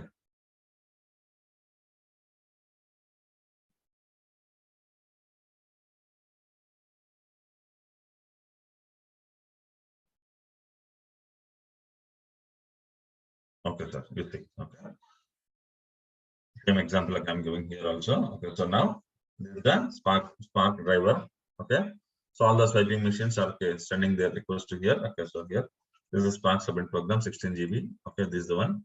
Okay, now you take the swiping machines, guys. You take the swiping machines. Okay, so do you think that okay, so whole day you will have okay same frequency of swiping? No, sir. No, right? Okay. So let us take this one. Okay, 12 a.m. to 6 a.m. Okay, 12 a.m. to 6 a.m. Okay, this first 6 hours. Okay, normally okay, very less swipings, right? Who will swipe night at 12 o'clock? Very less people. Okay, so whoever is doing the online transactions, maybe those people will be doing the swiping. Okay, but normally okay, 9 to okay night 12 to 6 morning 6 okay will be less. Okay, so you have only 100 swipes. Okay, so one executor is sufficient. Okay, 6 to 9 these 3 hours okay 200 requests are going. Okay, or let's say 200 requests are going. Okay, so here one executor is sufficient. But okay, 9 to 6. Okay, these 9 hours. These are business hours. Here 9,000 swipes are happening. Swiping requests are coming. Our swiping requests are handled by our job. Okay, so here, okay, in this scenario, okay, during business hours, I require 9 executors. Okay, and after business hours, again, I require only 1 executor. Okay, only 1 executor. Okay, now tell me, so here, okay, so 1 executor can handle 1,000 swipes. Okay, based on this one. So here, okay, to process this one, okay, I require. So during this time, I require only 1. If I have only 1 executor, that can handle my job. Okay. During this time also, I require only 1 executor. During this time also, I require 1 executor, but only during this time. Okay. So it means out of 24 hours, only 9 hours, okay, I require 9 executors. Remaining time, I don't require 9 executors. Correct or not? Yes, Correct sir. or not? Yes. Okay. So now the question is that, okay, suppose like if I go like this, okay, what are the total resources here? Okay. Total resources used. How many here? Okay, so total resources. Okay, here nine executors. Okay, 2 GB each. It means like a 9 into 18 plus 16, 34 GB. 34 GB RAM plus, okay, and 1 driver and 9 executors, 9 cores. 9 core. Okay, 10 cores total. Okay, so for this Spark job, okay, 34 GB plus, okay, 10 cores are fixed. Yes or no? Okay. But actually, based on my requirement, okay, morning 12 to 6 a.m. If I have, okay, I can manage my work with 16 plus to 18 GB plus, okay, 2 cores. Okay, but I require, okay, this full strength only during business hours. Yes or no? Why 18 GB 2 cores? 18 GB means 1 driver. Okay, 16 GB plus one executor 2 GB. Okay, so 18 GB, 1 core, total 2 cores. Okay, see what I'm trying to say here. When you are submitting a Spark job, okay, the number of executors, okay, and all, okay, fixed. Okay, and this Spark job when you start this Spark job, okay, this will be up and running continuously until you stop it. Okay, until you stop it, this 34 GB and 10 cores are dedicated for this job. Okay, but do I really require 34 cores, 34 GB and 10 cores always? If I divide my whole day like this, okay, this is my requirement. I don't want, okay, always 34 GB. Okay, so in this scenario, how much GB I can save? Almost like a 16 GB I can save. Okay, 8 cores I can save. Okay, so savings here, savings. Okay, so savings of, okay, 16 cores plus, okay, 16 GB plus 8 cores. 8 cores, okay. How many hours? 24 minus 9. 15 hours, huh? So 15 hours. Understood. So if I go in this mode, okay, I can save 16 GB plus 8 cores for 15 hours time. Okay, think that, guys. Okay, per core, okay, per hour you are paying, okay, $10. Now tell me how many dollars you can save? Huh? 8 cores, 15 hours. Okay, 15 into each hour, okay, you are saving $10. So per hour, $80 you are saving on 8 cores, and okay, 15 hours. 15 into 80. How many dollars you are saving?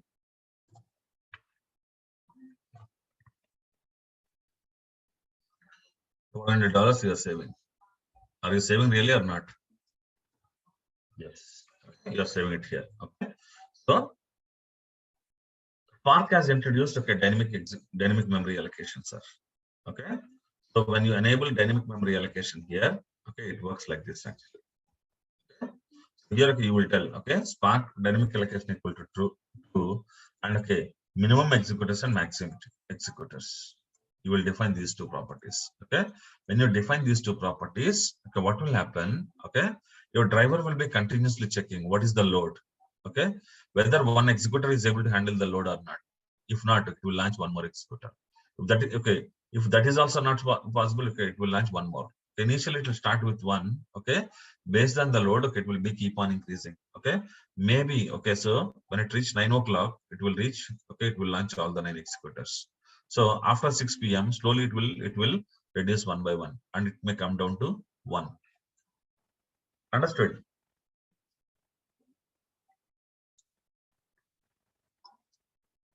Okay. So that is called dynamic resource allocation. Okay. When a Spark application is submitted to the cluster allocates the resources requested by application for the entire duration of the application lifecycle. Okay. So these resources are dedicated to that application, but few of the resources will be idle if there are no much load on Spark application, and it's kind of inefficient way of utilizing resources in a cluster. Okay. So to avoid this one, okay, we can enable the dynamic resource allocation. Okay. So here, when you enable the dynamic resource allocation, when the number of waiting tasks are more, okay, Spark application will request for more resources until it is the maximum number of executors. Okay, and when the waiting tasks are 0 or less, okay, it will automatically bring down number of executors. Okay, so this will be taken care by the driver program automatically, but you need to tell in the configuration that so these are the minimum executors I want at any time, and these are the maximum executors I want. So Okay. these okay, this will be taken care by developer. Yes, sir. Yes, Okay. yes, not by us. Okay. So if you use this, okay, so we can save the resources here. Okay. In the normal mode, okay, so okay. So I will tell you the. Okay, I will tell you this one. Okay. So in this mode, always it will be the same 0.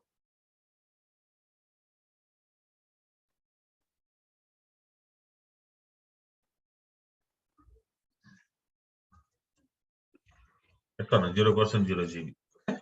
But okay, when it comes to okay, so this is the without dynamic allocation. Okay, but with dynamic allocation, I can save 16 GB and 8 cores for 15 hours. Any Sir, questions? I have a quick question, sir.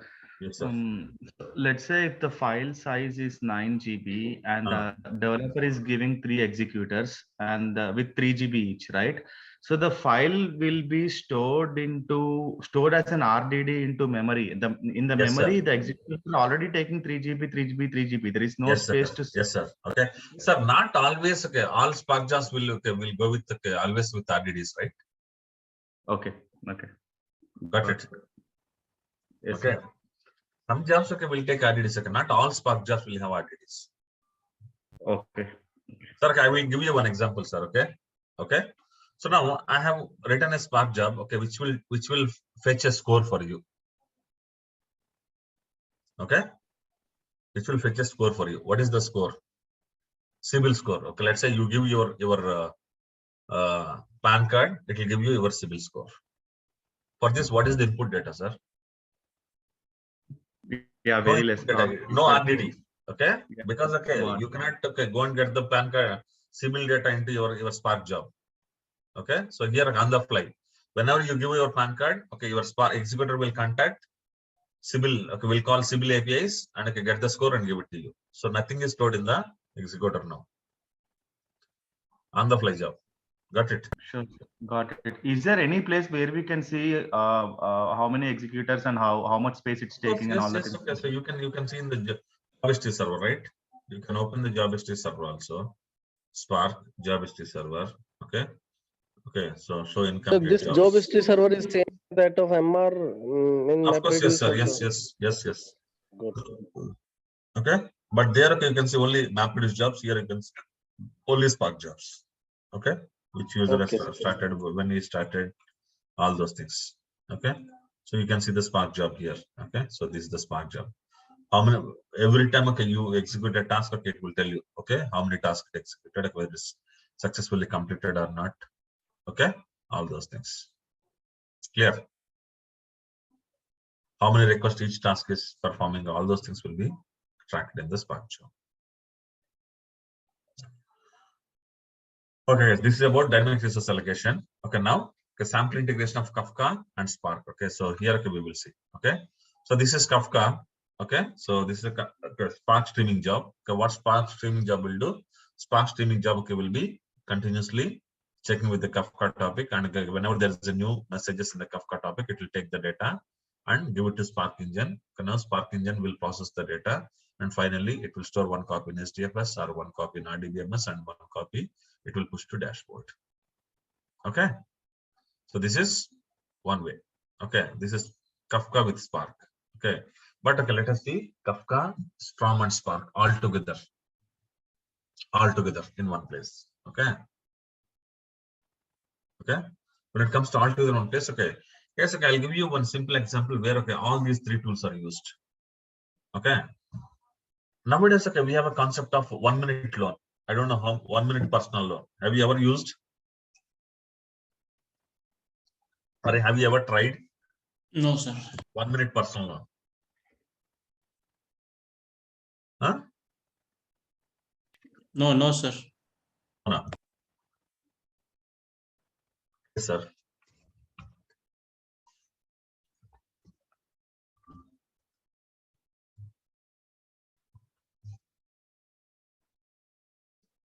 Instant loan. Have you ever seen? Get instant approval in 5 minutes. Okay, forget about 5 minutes. Okay, so personal loan online. Okay, instant loan, instant personal loan online. Okay, so you will get the data. Okay, you will get the data. So here, okay, so click on this one. You will get your, okay, suppose okay if you are eligible, okay, so you will get your money in your account in 1 minute. Yeah, like credit card you have, sir. Something like Not credit card, sir. Okay, okay, even okay normal also. Okay, you have this thing. Even in credit card also you have the option, right? 1 minute. Yeah, some new credit card has come, Uni. They give it with it on instantaneously. Okay, okay. Okay. So normally, okay, you take this one. Okay, so let us take, okay. Let us take this scenario. Okay.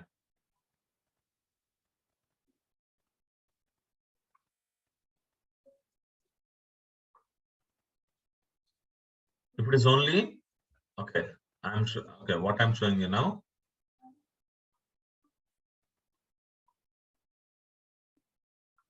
Okay, so this is the billing. Okay, this is the stores, sir. Okay, these are the Reliance Fresh stores billing machines. Okay, so Kafka chips. Okay, so what these Kafka chips will do? Okay, so Kafka producers. Okay, will be continuously monitoring the billing machines. Whenever the new bill generated, they take this data and give it to Kafka. Correct? Okay, now this is the transaction we made, sir. Okay, transaction. Okay, ID 1 transaction date. Okay, 1st February. Okay, okay. So I will put it like, okay, so 24th of April.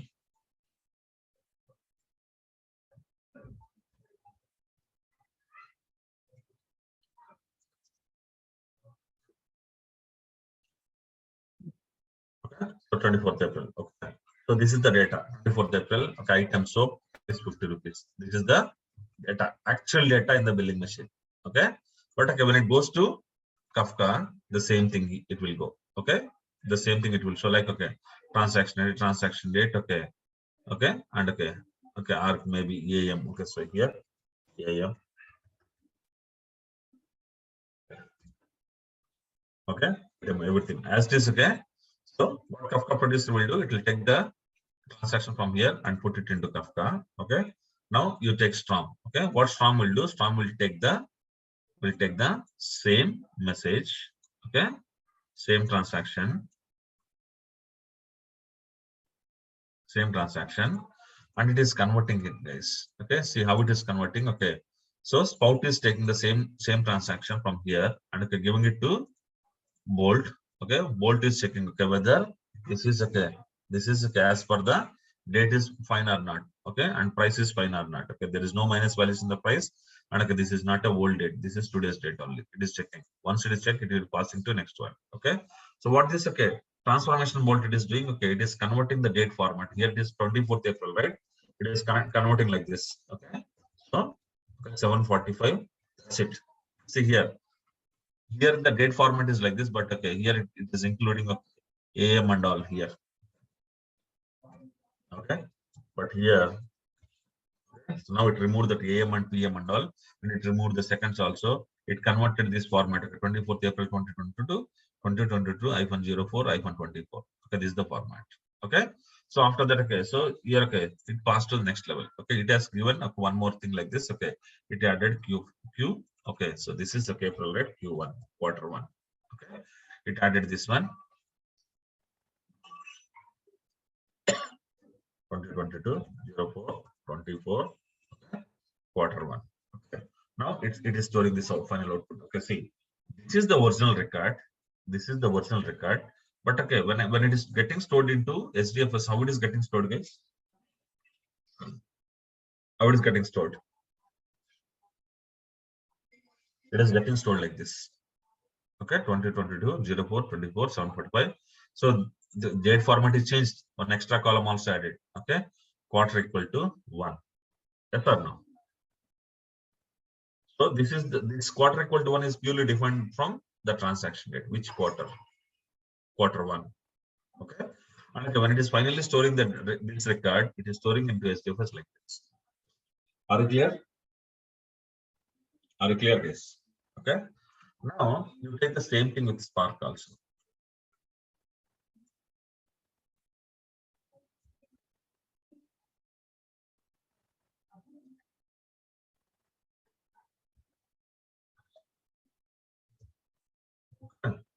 What advantage with Spark?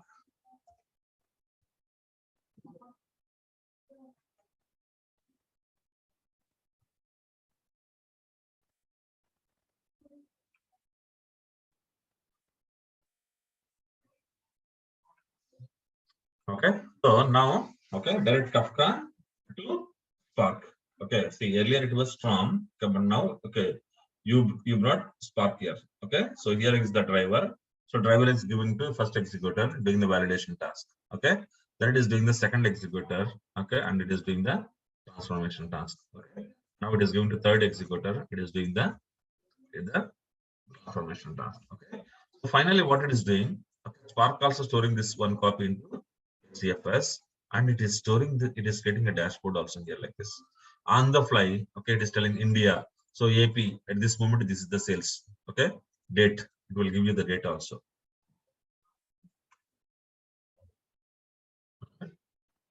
Date, today's date. Okay, let's say. Okay, this is the 4/20/22. Okay, for this date. Okay, what are the live sales? Understood? Understood, sir. What for this date? Okay, what are the live sales? Okay, it is coming directly. Okay, so Ambani no need to generate any reports and all. Ambani just open this dashboard. Okay, whenever somebody purchase any item, immediately this dashboard will change. Okay, let's say in AP. Okay, in AP Reliance Plus store, okay, somebody purchased the item for 100 rupees. Immediately the data will display like extra 100 rupees. Total will be changed. Okay, India total will be changed. Okay, so like this. Okay, so here, okay, you may have grand total also.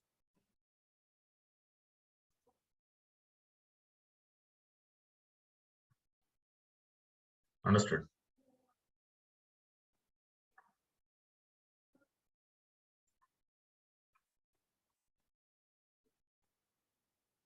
One copy in STFS. Okay, so here grand total.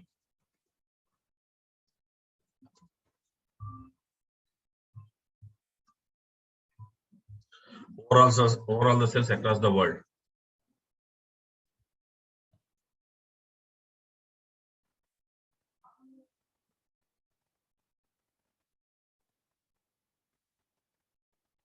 Super, right? So you can have grand total here. So this is the dashboard, okay, which will be continuously up and running. Okay, so the users, okay, now, okay, easily, okay, these people, okay, can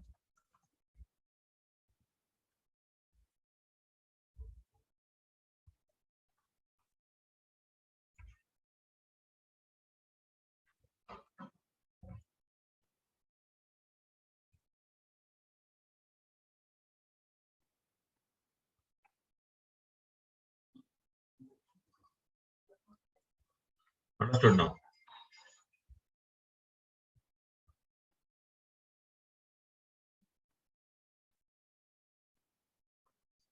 So this is a dashboard, okay? Today's dashboard, okay? So Ambani no need to run any query. Anybody does any transaction here, okay? Within fraction of seconds, okay, this dashboard will be updated. Okay, you can see that. If you see this dashboard, okay, you will be seeing the live data. What is the total data? Total transactions per today, total sales per today across globe, 23,49,376. Understood? So this is the advantage with Spark. Understood, guys? So the advantage is between Spark and Storm is you can see a dashboard. Also. Got it. Okay, but here there is no dashboard concept. That's the only extra advantage. Okay. Now, okay, we will see. Okay. Okay, now let us talk about the loan process also, guys. Let us talk about loan process. Okay. Normally, what is the loan process, guys? What is the loan process? Okay. So you apply for a loan. Okay. So where you will go and apply for a loan? I will tell you, okay, how people are using technology in our day-to-day life. Okay. So if you want to apply for a loan, okay, normally where you will apply for a loan? Okay, you will go to a bank website, or you will go to bank, or okay, you will call a bank executive. Okay, so what they will do, okay, you will call these people if you want to apply for a loan, and okay, the executive will come and collect all the documents. Okay, executive will come to you, to your home or your office, and okay, he will bring an application form. Okay, he will fill all the details, and okay, so and he will take all the signatures, and okay, so and he will submit this document to loan department. Okay, what loan department people will do? Loan department people will do the first level of verification. Okay, so once you fill all the forms and submit all the documents, okay, then okay, they will call you, sir. We are entering your details into bank site. Okay, so please confirm your mother name. Okay, your date of birth, all the kind of this address and all. Okay, so that's the first level of verification. Okay, then okay, once okay it is done, then we will upload bank system. Okay, so loan department will cut the salary details from the bank. Okay, so now they want to get salary details. Okay, okay, even if you tell okay, I'm getting 2 lakh rupees per month, okay, they may not believe you. Okay, so they will check from they'll take this deal from the bank directly. Okay, then okay, they'll get the CIBIL score, CIBIL report from government CIBIL site. Okay, then okay, loan department will collect the past loan history from the bank. So see, to give you the loan, they are checking your salary details, they are checking your CIBIL score, they are checking your past history, all those things. Okay, so then okay, so once okay, all these things are done, then okay, loan department will collect the address verification document from executive. So he will send one person for the verification. So one person will come to your home and do the physical verification. Okay, now loan department will upload these proofs in the bank system and send the loan for approval department. Okay, now approval department will check all these details and okay, decide okay, what is the maximum loan amount can be given, and okay, so they will decide. Okay, so and they'll approve it. Okay, once the amount is approved, the details will be sent to the loan disbursement team. Okay, now loan disbursement team okay will deposit the loan amount into your account. Okay, and update the loan records in the banking system. Okay, so this is the process, guys. If you want to apply for a normal loan, okay, and this will take around 1 to 2 weeks time. Okay, how this process will be taken care by a Spark job in 1 minute. Okay, this is what okay, sir. Okay, now you see. Okay, so now 1 minute loan process, how it works. Okay, so you will open the, so in case of 1 minute loan, you will not have executives and all. Okay, you will open the banking website. Okay, you will enter all the details. You will say name is Ravi, is that address Bangalore, PAN card you will give. Okay, so Aadhaar card you will give, salary 1 lakh, existing loans. Okay, MI loan CMI. Okay, 10,000 loan amount I want 5 lakhs, company TCS. This is what he has given. He filled all these details, and okay, he'll give it to. He will click on submit. Once you click on submit, Kafka producer will push this message to Kafka topic. This website will have a producer program which will push this message. Okay, this message to Kafka topic. Okay, now Storm Bolt okay, will receive this message from Kafka topic. Okay, and do the first level data verification. Okay, it will check whether this guy, okay, what is his age? 30 years. Okay, so maybe if the age is more than 50 years, okay, they may not give personal loans. Okay, So such things, okay, they will have some rules. They will have, okay, they will check, and okay, they will see what is your salary, what is the existing loans. Okay, so if the salary and okay, existing loans, okay, already you have 1 lakh salary, 90,000 existing loans. Will they give extra loan? No, right? Okay, so and they will see the company, all those things. So the bold, strong bold, okay, will do the first level of verification. Okay, then okay. So second bolt, once the verification is done, this bolt will pass the data to second bolt. Second bolt will add these details into system. Okay, when it is added into the system, it will generate a application ID. Bolt 1 will generate application ID. Okay, now with these details, it will pass to bolt 2. Okay, what bolt 2 will do? Bolt 2 will, okay, will do the salary verification, and it will tell whether it is valid or not. Yes, valid. Okay, now okay, once salary verification is done, okay, then it will send it to the bolt 3, which will do the civil website, which will connect to civil website and get the civil score for the same PAN number. Okay, now we got the civil score of 750. It added here. Okay, so this is also valid. Okay, so then it will do the next bolt will do the next level. Okay, it will see the past history, past loan history also, it is valid. Okay, no problems in the past loan histories. Okay, then okay, once this is done, okay, then it will give it to bolt 5. Okay, we'll do the address verification by contacting Aadhaar website. Okay, so nowadays, okay, address verification, they're not coming physically, so whatever is there in Aadhaar card, they are taking on the fly. Okay, so now it got the address also. Now bolt 6 will verify all the details and decide the loan amount. Okay, now okay, see, each bolt is doing this one, means the programmer should write these programs.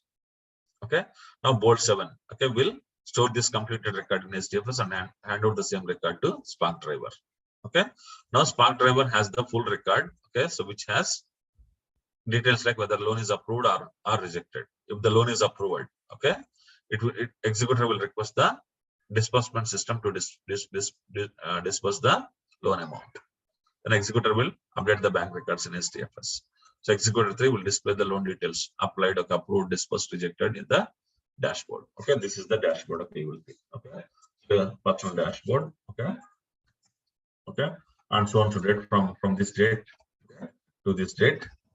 Okay, from this date to this date. Okay, so today 1000 applications came, 100 rejected, 900 approved. In this time approved, okay, 600. Okay, maybe for okay. So 890 is already amount is disbursed and is pending.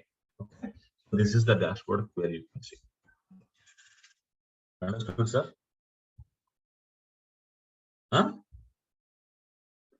So this is how, okay, your entire loan 1 minute loan process will work. Each executor, okay, each bolt is doing some work. Each executor is doing some work. Okay, finally the loan is getting disbursed into your account. So whatever the manual work we have in the previous step, okay, all those things are automated here. So within 1 minute, okay, you will get your loan. Got it, guys? So technology, okay, see, there are two banks. Okay, one bank is saying that to give personal loan, okay, I need 10 days or 2 weeks. Okay, other bank is saying, okay, I'll give you in 1 minute. Where you prefer? Even though bit interest is high in this bank, okay, you will prefer this one only, because okay, nowadays people are not interested to, okay, wait and get the good things. Even though thing is not that much good, okay, they want it right now. Got it? Okay, so this is how, okay, the Spark is here, Kafka is there, Storm is there, Spark is there, everything is there. Okay, so this is a live data processing. Finally, your work is being done. But now you tell me, in this scenario, will you keep anything already available in the executors? Nothing, right? It is on the fly, record is coming, getting processed and stored finally. So here there is no concept of RDDs. Yes or no? In the streaming jobs, okay, you may not be having concept of RDDs. Okay.